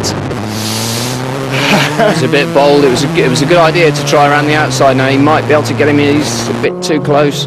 He will have more of an advantage, Avila, won't he? The quicker the corner is, that's where the broken nose wing will show itself more. Ready to go racing once more. A chance for Bruno Senna, Calvin. He must take it. He must stay on terms with Conway now. He must do, yeah. Conway was, of course, dominant in the first half of the race, so this is Senna's chance. Another chance also is for Jelmer Berman here into Copse corner. Good move that. He got a great drive off Woodcote under the safety car, but Jarvis comes back at him. No, easily chopped off by Berman. That was a good move by Berman. They're still very close, though. This could continue down into Beckett's. Senna and also very close. Yeah, oh, too close. Lost control of the front end, but somehow he's still there because Conway's pushing a little too hard as well. Berman just squeezing away from Jarvis in third, and Senna was going a little quicker than the race leader before the safety car. I wonder if he can turn that into a top step performance. Stuart Hall down the hanger straight. In front of him is a Carlin car. Can't see the driver yet. Is it Christian Bakkerud, I think? Yes, it is. And Hall's inside him into Stowe Corner, so that looks like a good pass to me. Unless Bakkerud comes back on the grip here outside line. No, we don't think he did. And Senna still pushing Conway. As the track gets a little drier and grippier, it's coming to Senna's setup. He's got the fastest lap of the race just before the safety car. Alberto Valerio there in amongst James Jakes, Mauro Engel and Stuart Hall. Valerio, of course, a lap down and more. Oof, goodness me. Chaotic little bit of racing. Engel actually tried to do a pass on the outside apron there, but he thought better of that. But he's still in the thick of it here as they go into Abbey. Last couple of corners into Luffield for the final time. Mike Conway heading towards the checker for round 13 of the British Formula 3 International Series. Well, it wasn't a pole to flag victory, but it certainly was a very dominant performance from Mike Conway. Bruno Senna had no answer to him. Third place, though, from 11th on the grid, Jelmer Berman, and only one clash with Mauro Engel on the way. Oh, my goodness me. Is this going to be another national class first? It is. Martin Kutzak will win the class in his Lola chassis 3 days after his 17th birthday from the last row of the grid. And Rodolfo Gonzalez may rue that result. Ready to go then for round 14 of the British Formula 3 International Series with Mike Conway, the race 1 winner here at Silverstone, on pole once more. Lots of smoke as the Mercedes engine hits the rev limiter, holding them just off the clutch. Slow getaway by Conway. Senna going very quickly off the line in second row of the grid. That's a good start from James Walker. Jelmer Berman absolutely dog slow away, but Conway holds the lead somehow from the two Carlin cars. So a good recovery from Mike Conway, Kelvin, once he got it rolling. Yeah, he was very sluggish off the line as we move on board with Mauro Engel. They're going down into Beckett's here, but as you say, he recovered it into the first corner. But there was quite a tight group battling for the lead there into that first corner. Engel takes the right, left, right to Beckett's and a bit of a wobble in front from, I think it's Jonathan Kennard. He'll be slow out onto this straight, so here's a chance for Engel, tucked well under the wing. Perfect off the Chapel curve, first time down the hanger straight. Engel with a little bit of a run on him, and Bakkerud having a think about trying to make a pass as Senna battles around the outside of Oliver Jarvis and loses out with Jonathan Kennard. And who's that coming back off the grass? That might be Senna, I think. Is it? Oh, yeah, it is Senna. Kennard lunges in. What a great move. Very risky, but he pulled it off. Now, is Senna still there? Yeah, he's still there, but not side by side with Kennard. So a couple of good moves by Kennard there. But Senna sinking like a stone. They are queuing up to come by him. Look at the middle of the picture there. Senna behind Kennard. That's Mauro Engel and Stephen Jelly behind. So big mistake there by Senna, and he's outside Engel, and he can't hold that line either, not through bridge. So Engel moves up. Stephen Jelly trying to, they're like sharks circling a wounded fish, aren't they? Senna desperately defending. Oh, great move by James Walker inside Stephen Jelly when he wasn't paying attention. And James Jakes battling on the exit as well, and he loses out. Now, it's very hard to hold an outside line around there. Basil Shaban looks furious with himself over something, and that's what looks as though he just went off on his own, misjudged it slightly, but then Senna did that as well going into the Vale. Conway through the Beckett's S's ahead of Bakkerud, Jarvis in third. Good stuff from these two as well. James Walker defending as they come out of the Vale. So that was a good drive by Senna going out of Copse. He's been behind him all the way down the hanger straight, and now he's got alongside, and eventually the persistence pays off. Looks across at Walker, squeezes his rival as he should be doing, and again into Abbey. Walker's still just there. Just a carbon copy of the last one. That Senna got a good drive off club, and Walker's chopping across a little bit bold that, but here's a good place for Senna. No, he obviously doesn't know the track that well. The best passing place is on the inside into that Priory corner there, but what's he got left? About a lap. They're on just about to start their last lap, I believe.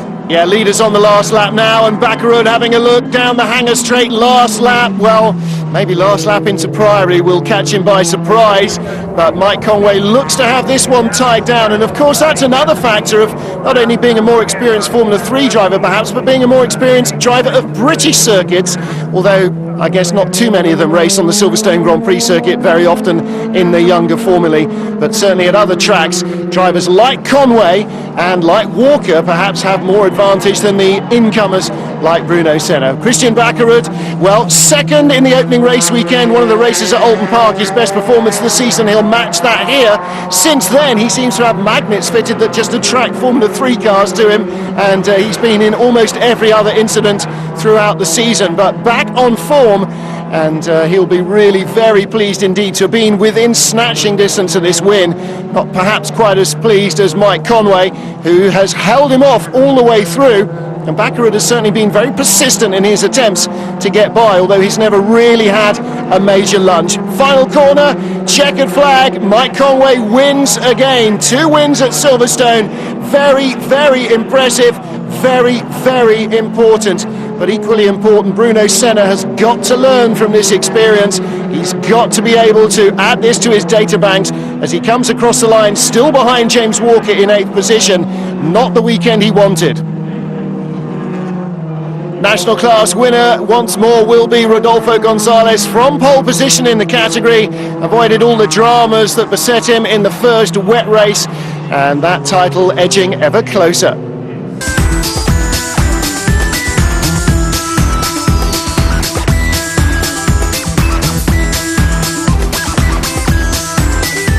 Another dominant drive from Mike Conway doing the double here at Silverstone, and great to see Christian Backerud ending his run of bad luck and back up there on the podium. We'll be back, and next time we'll be at Brands Hatch in Kent. Join us for that.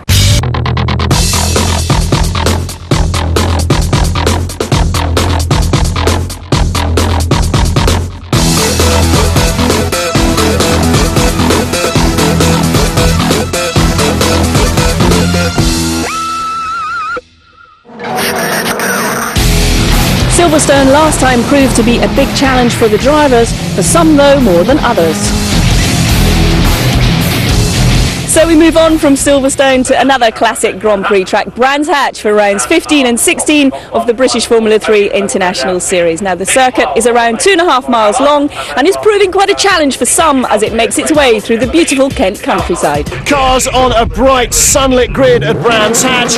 Those on the left-hand side heading downhill to try and get the most of the downhill start traction. Revs rise, pressure on Oliver Jarvis. Mauro Engel will take any opportunity he can. Good launch though from Jarvis. Jelmer Berman away quickly as well. Engel might be in trouble on the outside. No, slots into second, and Bruno Senna critically cut off there by Mike Conway, and that seems to be the way that the season has developed. They were at each other's throats at the beginning, Kelvin. Conway seems to have the upper hand in confidence and racecraft now. Yeah, he certainly does have the confidence, and we've seen him do Jelmer Berman around the outside at the hairpin on lap 1. Mauro Engel as running wide a little bit is Backerud with Stuart Hall behind. Backerud chops him off, so I don't think he'll get through there. We saw Mauro Engel perhaps jump the start and then stop again, so I thought he was going to lose his rhythm a bit, but he did in fact in the end get a really good start as the whole field streams through. And Jarvis leads. Mauro Engel 14 points behind him in the championship. In second place, Mike Conway, our points leader, up to third position, with Rodolfo Gonzalez chasing Juho Arnola. And in front of the pole sitter in the national class is its current leader, Cristiano Morgado, picked up 4 places away from the grid to get by the Finn. That's great starting, particularly given Arnola's record in Formula 4 cars around here. He's been very quick in the past.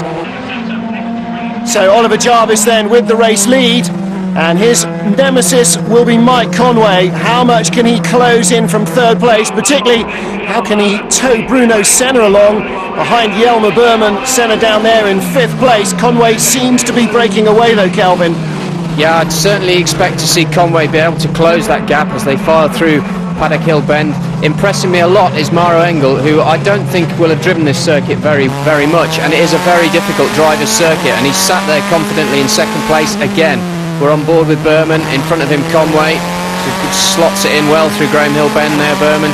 Sun quite low and in their eyes as they approach the uphill Surtees. Very important corner this, it leads onto the straight. Well, there was the little creep you were talking about from Maro Engel. He moved out of his grid space, but then stopped very clearly. Now, let's have a look here. Watch Conway, closest to us. Senna dives inside Berman, can't get through. Tries to block Conway, can't do that either. Conway sneaks across his nose. Rodolfo Gonzalez has not got the clear advantage that he's had in the first half of the season. He's having to fight a lot more for this race and the previous one at Silverstone. And analysts again lining up Morgado into paddocks. He should go high here, and is there a chance on the brakes to jink down on the right? Thinks about it, but just closes the gap. Next chance is at the top of the hill here at Druids. Morgado scuffs his floor over the curb there, but he's got that one covered also. Interesting battle. Interesting as well, we've got a newcomer on the back of this little group. When you get a glimpse of the blue car, the Mugen Honda of Dallara Mugen Honda of Alex Waters, testing the water perhaps for a full series next year, and he's right on the pace with this group. And there's a great move up the inside. Rodolfo Gonzalez with a big handful of opposite lock as he nails the throttle midway through.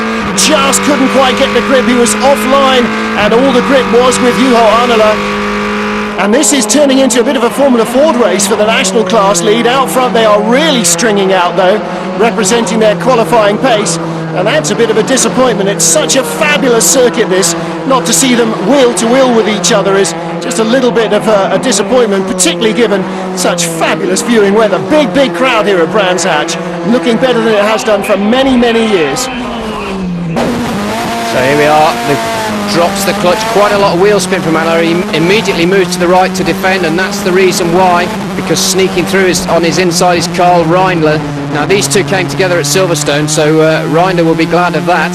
At the moment Arnola still has the lead in the national class. Salvador Duran in the championship class is just in front as Reindler goes wide, and now he's got a car inside him. And is this Morgado pushing him wide? Yes, so Arnola loses traction as Morgado pushes him wide, and then he gets boxed in behind Reindler, so Morgado goes around the outside quite easily. Thank you very much. Morgado picking up 3 places off the grid to take a lead he still holds as Valerio's car is craned away. We are ready to restart, lights off on the safety car, and nobody seems to be aware of that apart from Maro Engel, who is all over the back of Oliver Jarvis. But what's Mike Conway doing? He's still tucked up in his sleeping bag as they get the green flag. That's just shocking restarting. Yeah, good point. It was good anticipation by Jarvis, and especially behind him Maro Engel, but Conway caught napping a little bit. We're on board now with Jakes in 6th, and his teammate Walker runs through the, I think that's the remnants of the Valerio off there, bit of sand. Having a look up the inside is Stephen Jelly, but no way through there. Back on board with Jakes, diving downhill, just checks his mirrors. Very little braking here through the left-hand Graham Hill bend, and he's also got a bit of a breathing space, which he'll want to close up in front of him to his teammate James Walker. Well, high-tech driver James Walker was at least on the tail of Bruno Senna as they got the restart, but not close enough to do anything, and Jarvis has jumped away from teammate Engel. Conway with Berman looking threatening for Fortec behind him, and Senna in 5th, while Senna similarly with a nice comfy pillow during the pace car didn't really seem to be alert to the start. And again, it slightly beggars belief at the level where they might hope to vault straight into Formula 1 that they can't spot the lights going out on the safety car. They really do have to make every advantage they can for themselves in a situation where Brands Hatch doesn't seem to be offering the current generation of Formula 3 car a lot of overtaking opportunities. If you're asleep when the safety car goes in, you may as well peel off into the pits and give up. Oh my goodness!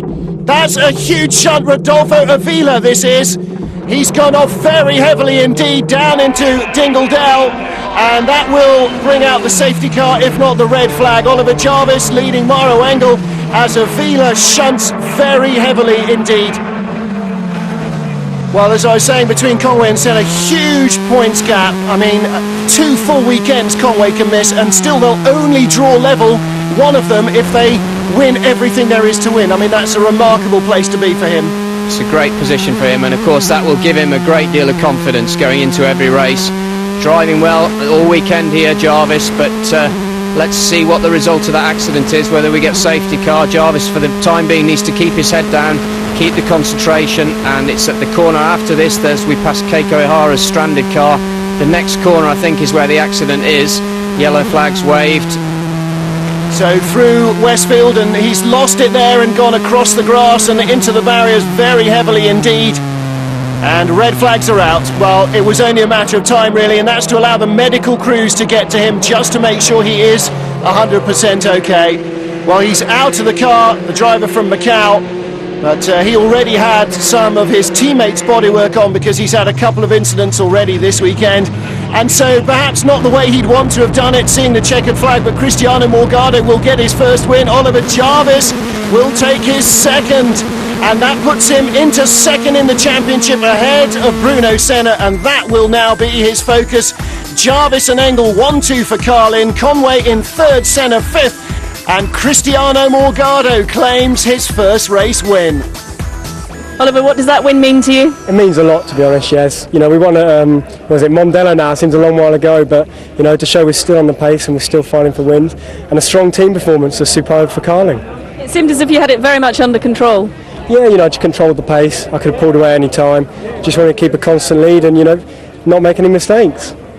Conway still the leader, but now it's Oliver Jarvis leading the charge in second place as Senna slips to third, and Mauro Engel and Jelmer Berman are closing on him.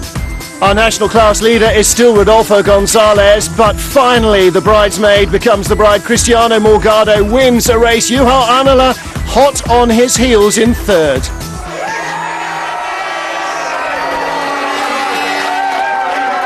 Brilliant weekend's racing here at Brands Hatch, and a great weekend for the Carlin team, who seem to be taking the championship battle with the Double R team all the way. Join us next time when we'll be in Mugello in Italy.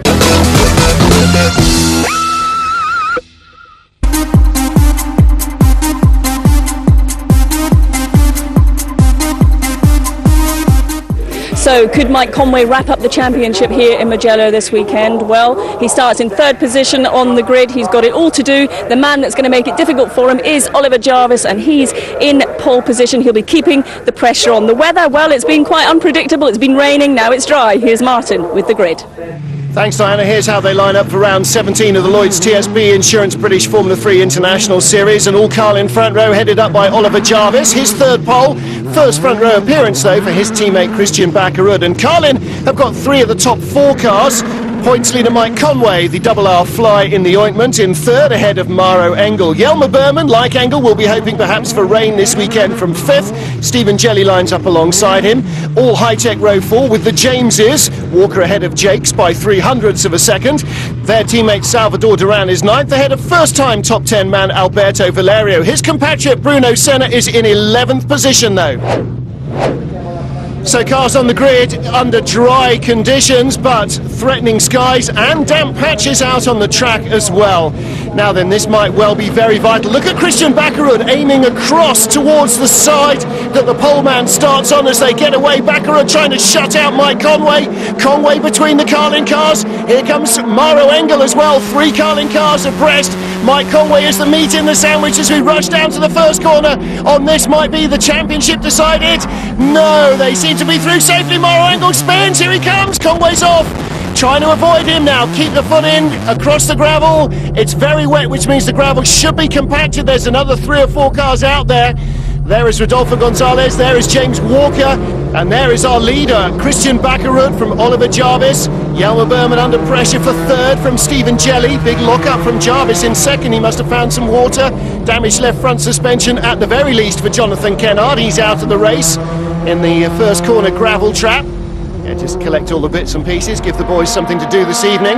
So Christian Bakkerud then, scorching away. Jarvis gone. Where's Oliver Jarvis? Jelmer Berman in second. There's Jarvis. Is that him? It's got to be. Looks like a Carlin car. Now I thought maybe he'd lost a nose wing somehow, but it all seems to be attached. But he has got a problem. He couldn't slow down there either. Trevor Carlin can't believe what he's seeing on the monitors. It's all going very badly wrong. So Jelmer Berman in second, Stephen Jelly in third, Alberto Valerio, I can't believe I'm saying these words, in fourth, Senna in 7th position, ahead of Rodolfo Gonzalez, and Rodolfo Avila in 9th, second in the national class. And there is Mauro Engel. We saw him going off, of course. So Engel really triggered that all off, spinning in the first corner. Push me back on the track. No, sir, I cannot do that. With James Walker chasing up behind Alex Waters. Now, Waters was on the last row of the grid. That's how far James Walker dropped back. So he's got a lot of work to do. That's Rodolfo Avila going off from second in the national class. Kelvin, this is pretty much as busy a first lap as I can remember in almost any category ever. Yeah, me too. It's certainly all been happening on that. Started on the run down to the first corner. Oliver Jarvis got a bit of a tardy start and got swamped by the second and third row, really, and there were 4 abreast. And then, of course, Maro Engel, whose car we just see in the background there being taken away, he spun, and I think that's what has caused this massive shake-up. Jelmer Berman will be smiling because he likes these mixed conditions, and there he is looking strong in second place. So catching up with the action further back, Bruno Senna, James Walker coming around Senna. Now Senna looking like he's in a national class car at the moment. He's stuck behind Rodolfo Gonzalez, and critically for Senna, never mind Walker, here comes Conway. Senna does not need to have any more bad weekends, and he's having one at the moment here at Mugello. Rodolfo Gonzalez ahead of James Walker, ahead of Bruno Senna. 10th place then Mike Conway. This is 7th, 8th, 9th and 10th. Conway can't win the championship from here. Jarvis won't score, and Senna is barely in front of him and probably not for long, so it's important that he keeps going strongly. Yeah, and Senna's car sliding, a big twitch on the exit there, and he courteously moves over and lets his teammate through. Little wave out of the cockpit as well. Senna knew he'd made a mistake. Okay, off you go. Bakkerud goes on to his last lap with a healthy lead. Yeah, enormous lead, 9 seconds. It wasn't that at the end of lap 1. He has not given away anything. He's just built on that. And at this stage of the season, 17th start, still looking for his first win. I don't think he thought it would take this long, and he's definitely not going to give this one away. He's got a healthy cushion here. He just needs to stroke it round, 80-90%. Back on board with him here, and no traffic in front to bother him, so it is quite a long lap, of course, so he's got to concentrate, but he's not under any threat, and it's a good result for Bakkerud. Slightly fortuitous, you could argue, but he was up there, he was on the front row, and he certainly had the pace in qualifying.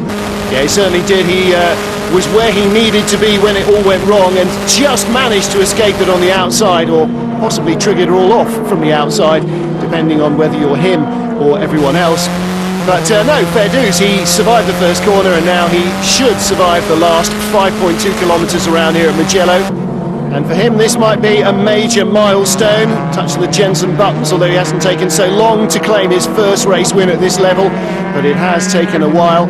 In his second season of British Formula 3, and towards the end of it before he claims his first victory. But there is the yawning chasm back to Stephen Jelley. Now again for Jelley, another appearance on the podium, but those have been too far between this season. Well, Bakkerud, as you said, Calvin, with precious little to do except avoid tripping over Rodolfo Avila as they come over the grid marks, though. The checkered flag is waiting for him. So are the Carlin team. His team will be very happy indeed with that. Some disappointment among the team, of course, with Jarvis and Engel out early, Berman fading, but they still get the win. Double R, second place with Stephen Jelley, and a milestone for Alberto Valerio there on the left as he takes third position. Cristiano Morgado just being a lap down. And here, James Jakes and Mike Conway, 5th and 6th at the line is how it remains. Rodolfo Gonzalez will win the national class, barring incident in the final couple of corners. And if he can do that again this weekend, he will leave Italy with the national class title wrapped up. Moves offline for a bit of wet drama ahead of Bruno Senna. Delighted with his victory again. He knows he's just got one hand on the title now. Confirmation then, first win for the Dane Christian Bakkerud, first podium for the Brazilian Alberto Valerio, and first step to the title for Rodolfo Gonzalez in the national class. So things are nicely poised and nicely soaked as well. A liberal dousing of water on the track, very wet, rain in the air as well. Away they go, or try to. Slow start from Senna, slightly better judge this time from Oliver Jarvis. Jelmer Berman in third with Conway coming around him. Conway looking to go one better and move up to second. And here comes James Walker, bit of a clear vision run down the outside to the first corner. There is Conway in third place.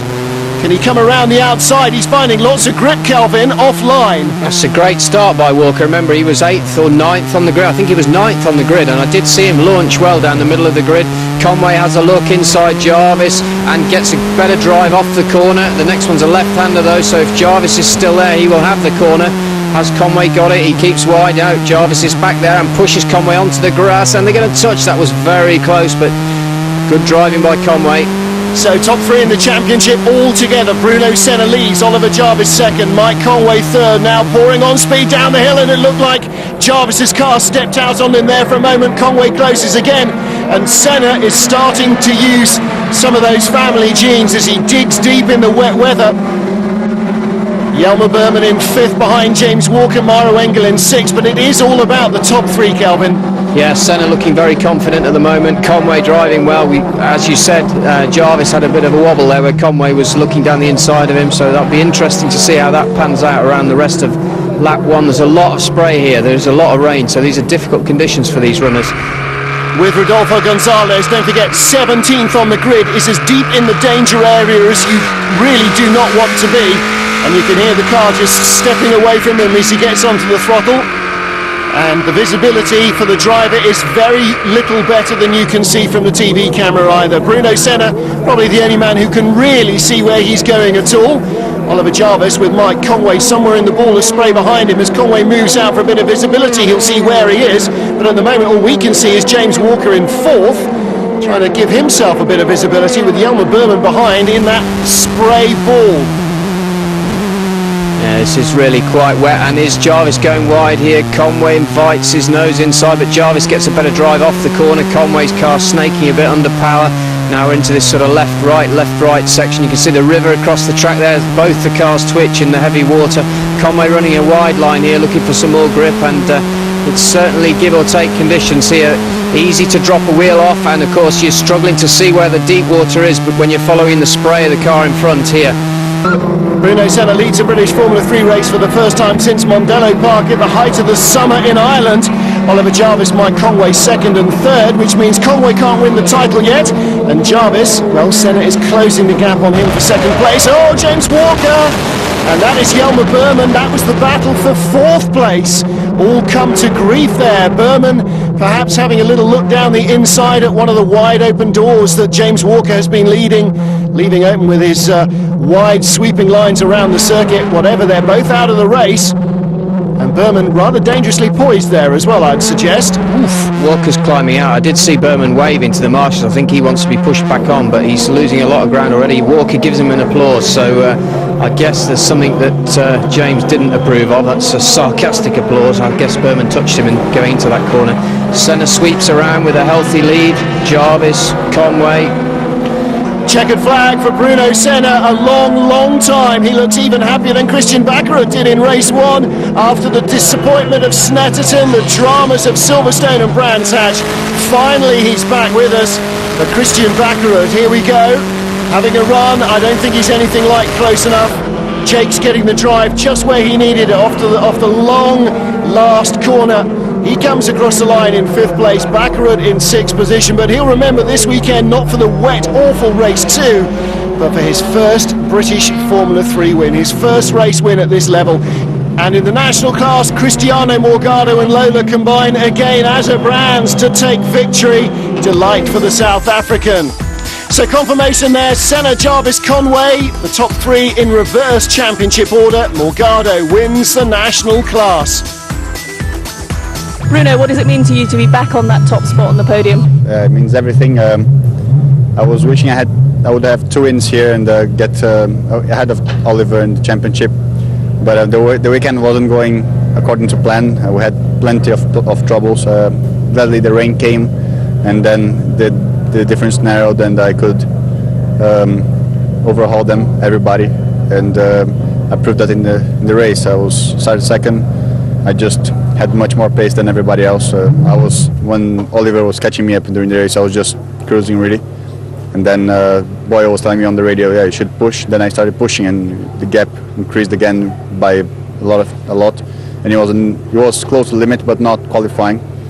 So I guess it was really nice. Even though it hasn't been a long time since I've been on the podium, it's been a long time since I've been on top step on the podium, and it felt like an eternity, and now it's back again. So I'm really glad. Despite his enormous 78-point margin then, Conway could still lose it, and incredibly Senna could yet win it by a single point if everything went his way and everybody else had a disaster. And the national class title also will be decided at Silverstone.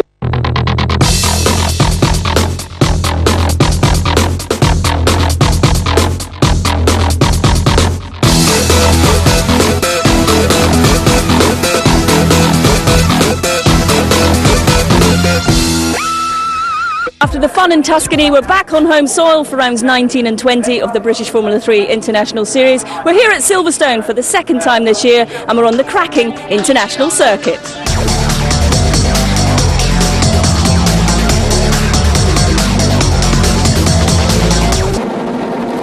So cars on the grid, revs rise, ready to get this underway on the international circuit at Silverstone. Good launch from Mike Conway. And on board with Oliver Jarvis already, Conway has done what he needed to do, cutting across the nose of his championship rival as Senna gets squeezed in the pack.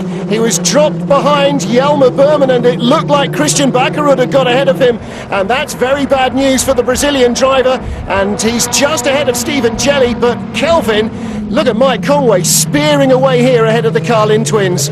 Yeah, another great start from Conway, and I saw a poor start from Stephen Jelley. He dropped back into the midst of the pack there, and there was a bit of bumping and barging going down to Beckett's, but we'll see how they sort themselves out on the back straight here, heading down towards the farm hairpin, which is the next corner.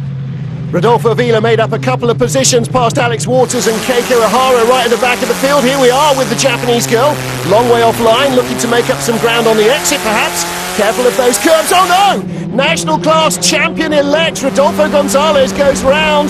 Well, that might hurt his championship chances here with James Jakes. Through Priory, running out wide is Maro Engel as we slip up the inside into Brooklands. Mistake by the German driver on cold tyres there, Kelvin, and here comes another one. Yeah, he's lost the one position to Jakes. That's Jakes' teammate Salvador Duran trying to go around the outside at Luffield, but he couldn't pull that one off. James Jakes, however, did gain the position, even though he missed the apex at the following Brooklands corner, I noticed. But here comes Salvador Duran again on the front straight. We switch to leader Conway, looking unruffled. He's heading down towards Beckett's here. It's a fast left, fast right, and then braking hard for the third gear right-hander, which leads onto the back straight. Smooth as usual, healthy gap over Jarvis, and another healthy gap to Backerud. Senna looking threatening there. National circuit masterclass here from Mike Conway. Superb line through the Ireland bends, then down into Abbey. Absolutely smooth as silk, right on the very last bit of the apex curve. Tiny little bit of the exit curve. Perfect line, smooth, unhurried, and just closing so rapidly on the cars in front. And there is Alex Waters with Rodolfo Gonzalez going up the inside, and Waters will really not fight that too hard. I think he's probably well aware of exactly who is alongside him. Conway closing on that battle behind Rodolfo Avila, and the race leader is just about to head out onto the final lap of the Silverstone International Circuit to complete round 19 of the championship. Well, Waters having another look again, trying to come around the outside, Kelvin. That's brave. Yeah, it's not a move you see many people pull off. And stood on the pit wall, we see Mike Conway's dad looking happy and confident. Of course, he's just got to finish this one lap to tie it up.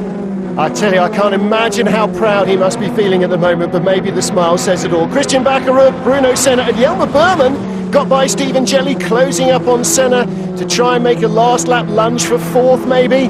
Well, that would certainly put the cat among the pigeons in the battle for runner-up spot in the championship. They're third, fourth and fifth at the moment, these guys, in the race. But of course, Oliver Jarvis, very lonely time for him in second place. Knows he can't do anything about the runaway romp that is Mike Conway in this race. And the championship is just slipping away. So now suddenly he has to look to defence, and whoa, Jonathan Kennard, the Alan Docking racer, just lunging by Stuart Hall through Maggots and into the Beckett's complex, or the beginning of it, as they turn into Island Bends. Final couple of corners then for Mike Conway, and of all the highs and lows he's had all season, the lows now surely will pale into insignificance as he comes out of Luffield for the final time. How many times has he dreamed about this moment around the last corner at the home of the BRDC at Silverstone? Their driver, their star talent, takes the checkered flag, and the 2006 British Formula 3 International Series title the whole family here to enjoy the moment, and what a moment it will be.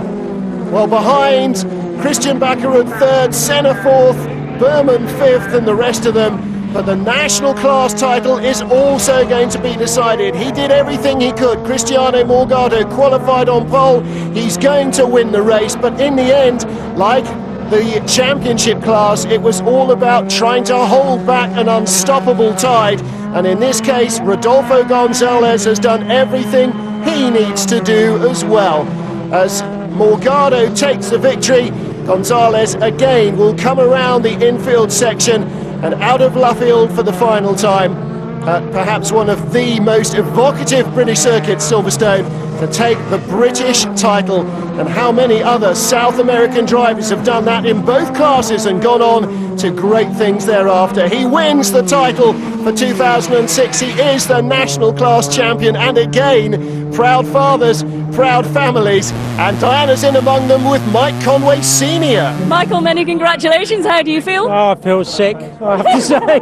Yeah, I'm glad it's all over. He won in style, fastest lap. I'm really pleased, yeah, really pleased.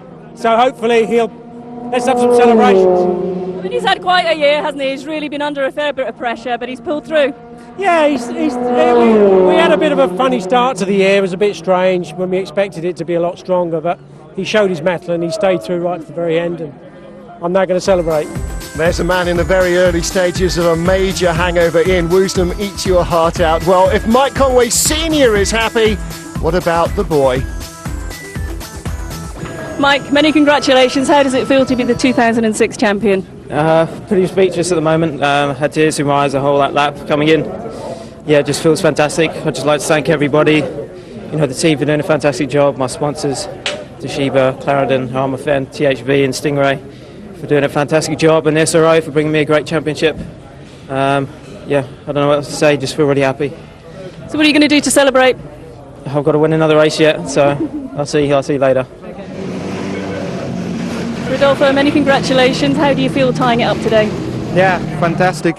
Finally, we done it. You know, we worked all year so hard for it, and it was a pretty tough race. You know, it took my breath away. Johanna put a dirty move on me in the first opening lap. I spun off, dropped back to last place, and I think it was 2 laps from the end. I needed to finish third in the race, and 2 laps from the end I overtook the 3rd place. It's just, you know, I can't believe it. It's awesome, really awesome. It's going to set me up nicely for next year, hopefully, I hope. It's great, it's great. Well, congratulations to both our champions as they celebrate the 2006 wins. Well, the new champion Mike Conway continues his run of form, and he starts in pole position for this race, but there's been a bit of a shake-up in qualifying, and it affects this man, Oliver Jarvis. Here's Martin with the details.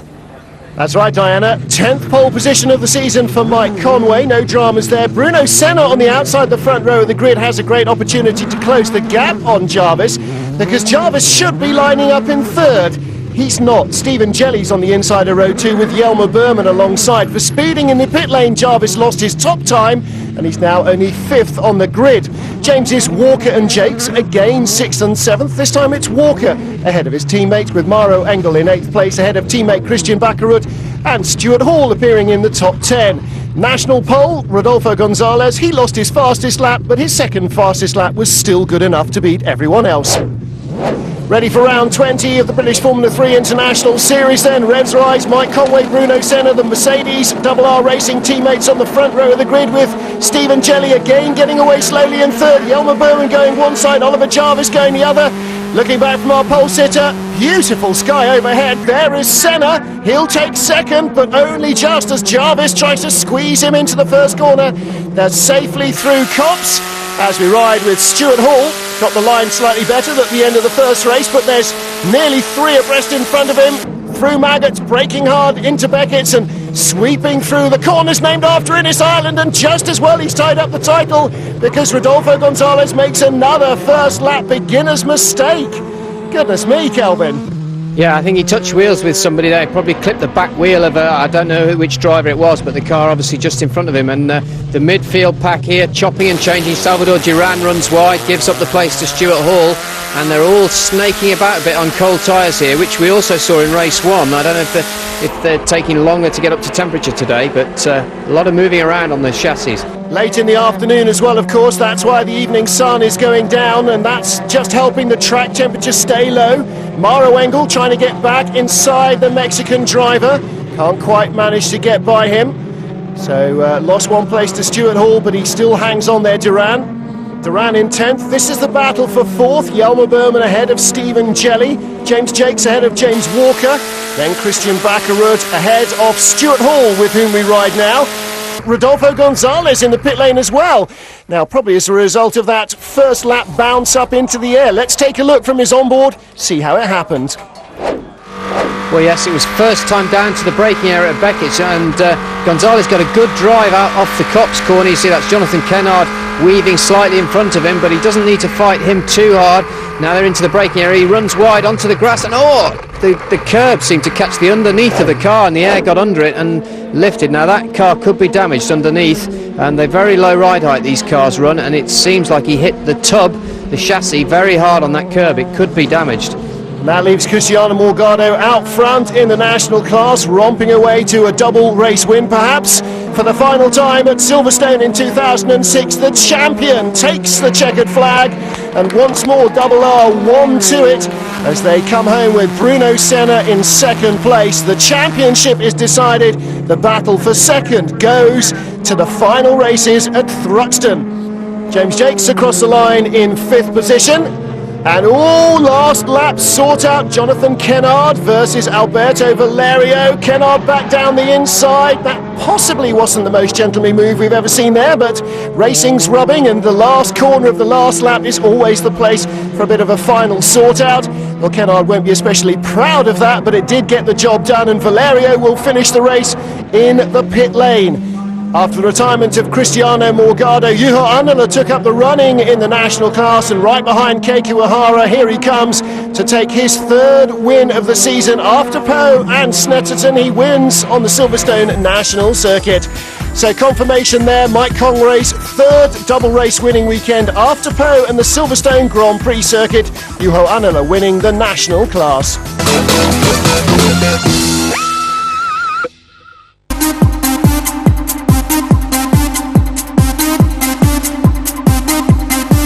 Well, it's changeable conditions here at Thruxton for this race. It has just had a massive downpour. It has stopped for just a moment so we can come out here on the grid. Well, the battle continues for second place in the championship between Oliver Jarvis and Bruno Senna. They're alongside each other here on the grid. But the mix for this weekend is Double R Racing have an additional driver, and he starts in pole position. It's Danny Watts. Here's Martin with the rest of the grid.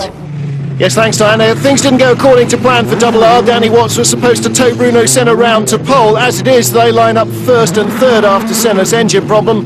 Watts on pole, and Senna's rival for second place in the championship, Oliver Jarvis, ahead of him on the grid. Maro Engel lines up in 4th place. Stephen Jelly's form's been up and down like the Assyrian Empire. He's up this weekend in 5th, ahead of Mike Conway, the new champion, only in 6th position. Spa Rainmeister Jelmer Berman slips and slides his way to 7th, ahead of Alberto Valerio. Jonathan Kennard and Stuart Hall rounding up the top 10, and Rodolfo Gonzalez is our national class pole sitter in 13th place. So ready to get round 21 of the Lloyds TSB Insurance British Formula 3 International Series underway. Somebody put a cover on my plane, please. But astonishingly wet conditions before the start means we are going to start this race. And it's the first time I can remember this, Kelvin, behind the safety car. Maro Engel's camera shows us just why, though. Yes, Martin, it's unusual, it's not unheard of, but it's for safety reasons. You can see how much spray these cars are throwing up, and the guys haven't had any practice this morning. The qualifying was yesterday, so this is the first time they've driven, as James Walker's missed the grid away, so he'll have to start from the back. He did have engine problems on the Saturday, so that may be something to do with that. But the safety car's coming round and leading them. It will be a rolling start. Much less spray as they come into the chicane after 3 laps behind the safety car, getting ready to roll. There is Danny Watts, the pole sitter, and almost nobody else with him. Oliver Jarvis bunching everybody else up behind, trying to keep Bruno Senna in 3rd place behind him and not giving him a run through the chicane. Miro Engel in 4th, and the rest of them disappear into the wall of water, but the rain has stopped, and hopefully the spray will soon abate, and it needs to, because as Oliver Jarvis's camera shows, Kelvin, it's still very wet indeed at full speed. Exactly, he hit a big puddle there and had an aquaplane, but he's okay, he's survived it, and you can see Danny Watts in the distance there. Watts an extra runner here at Thruxton for the Double R team of Senna, so Jarvis will obviously be a little bit cautious, Danny Watts, and what his motives perhaps may be. Stuart Hall showing just how slippery it is. There's Stephen Jelly ahead of Jelmer Berman and Alberto Valerio behind them with Berman. Don't forget he was sensational in raining conditions at Spa. The skid school instructor probably doesn't want to get too sideways here though, looking for some good visibility behind Stephen Jelly. Danny Watts leading and Oliver Jarvis leaving Senna in the spray. Miro Engel pushing the Brazilian hard as well, and goodness me, you can't really see very much, can you? Danny Watts leading at Thruxton, round 21 of the British Formula 3 International Series, but he's not scoring points. He's in the Invitational class this weekend, which means this is the battle for top points. Bruno Senna on the outside line, trying a classic Thruxton flanking manoeuvre at the chicane on Oliver Jarvis, who is on target to score maximum points at the moment. But Mike Conway is right there as well, and Kelvin Burt, that might add an unwanted distraction for Senna.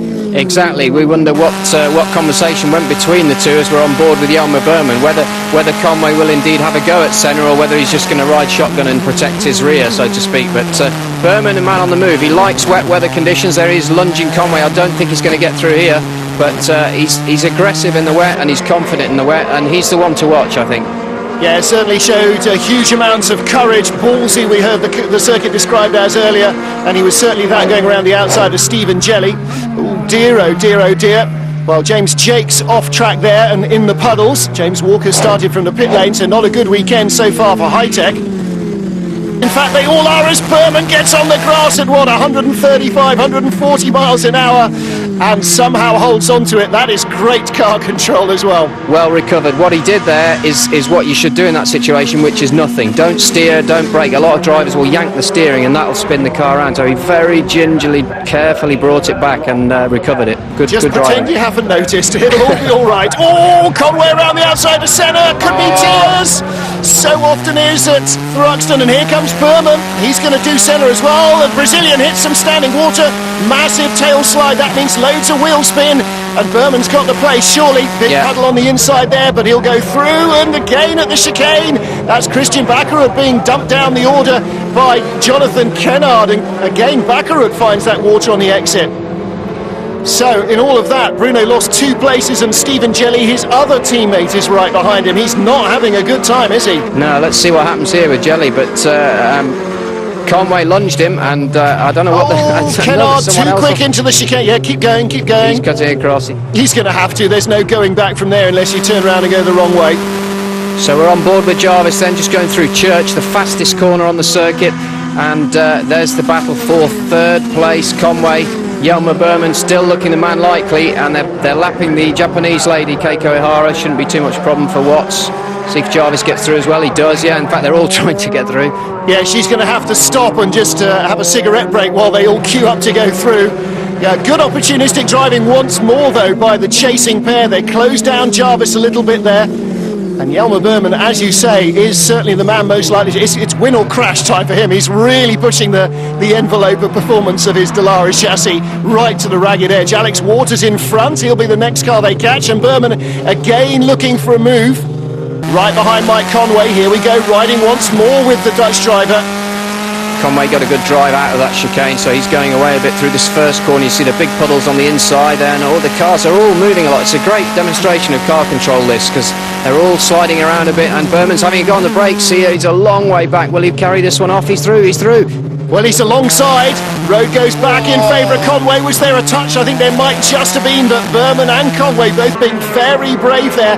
I mean, look at the oversteer. Great racing. Was watching some footage of Senna versus Brundle back in '83, and that's what they looked like on slicks then. But as Nigel Mansell has said, the aerodynamics now is really so much different to that Rolt RT3 era. But they certainly handled like this in the dry back in those days. That was good driving from those two. No holds given. Very, very, very close together, but no touch, I don't think. And they both had to give way to each other a little bit and continue on their way. So Conway now on with the toe up to the final chicane. Let's see if he can come back. Burma's going defensive on the inside.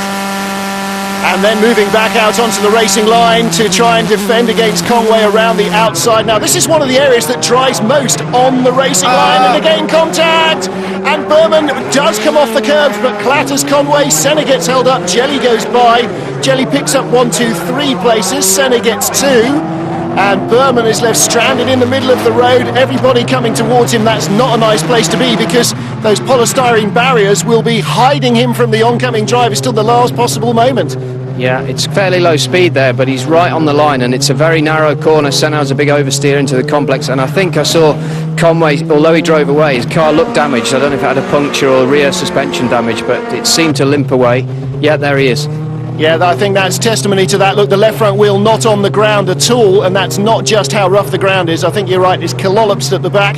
Right-hand rear is not looking too clever, and that's where he got thumped, of course. So, although this suspension is extremely robust, it is built to survive forces in one particular direction, not being thumped from the side. Puncture as well. So here we are on board with Berman. Remember, Conway got a toe on him on the outside, on the left-hand side, and there simply wasn't room for two cars side by side there. Conway tried to brave it out with him, but Yelmer apexed the corner. It's a very narrow. We've got another angle here. You see the Conway car is there, and Yelmer goes for the apex, and there isn't room to apex. And for two cars to get through that corner side by side, they've both got to give room, and they were racing fairly and hard, and that was the result. Shame. Confirmation of the result of the penultimate race of the series then, an all-British top 3 with Senna in 4th position, Rodolfo Gonzalez winning the national class, but Danny Watts back in the Formula 3 winner's circle. Unbelievable, really. I never would have predicted this before I came here. I superseded my own expectations, to be honest. I was sort of hoping top 6 would be acceptable, you know, after getting used to the Porsche Carrera Cup all year, and then this is the first time I'm doing F3 since Macau, and I thought I'd be a little bit rusty, but to turn up and stick it on pole in the first session, then translate that into a win is just great. And just thanks to Raikkonen and Robertson Racing for giving me the opportunity, because it's a great day.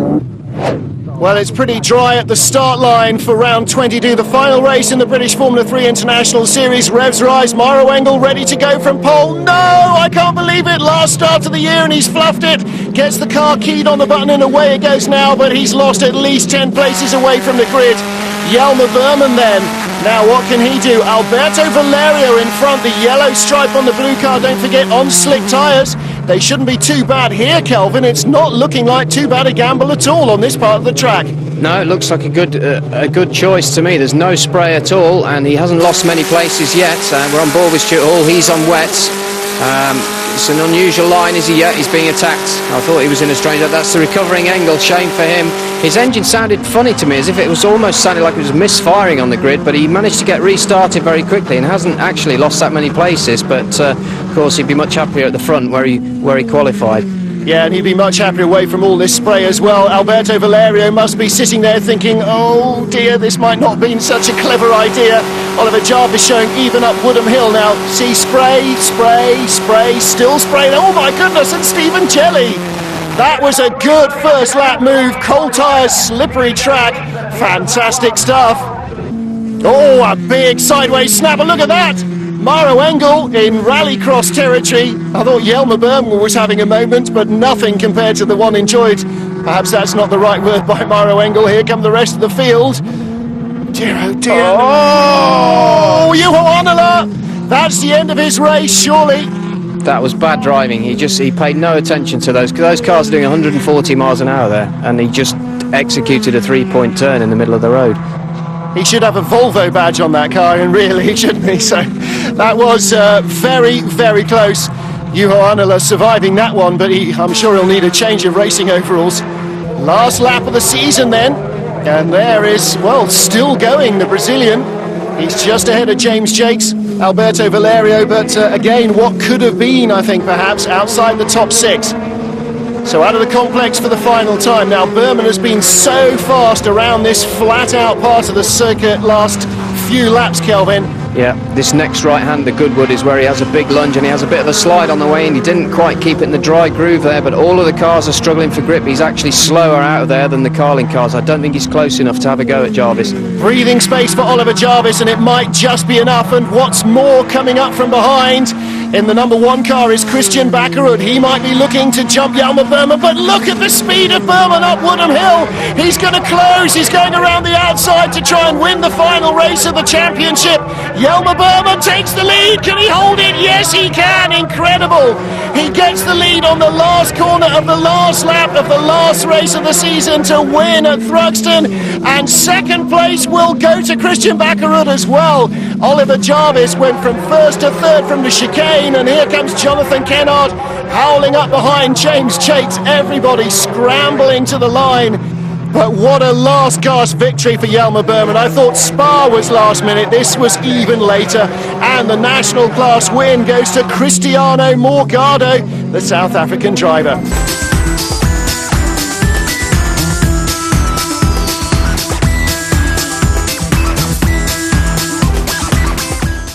We have congratulations once again to Mike Conway and Rodolfo Gonzalez. So it's roll on 2007. Bye-bye.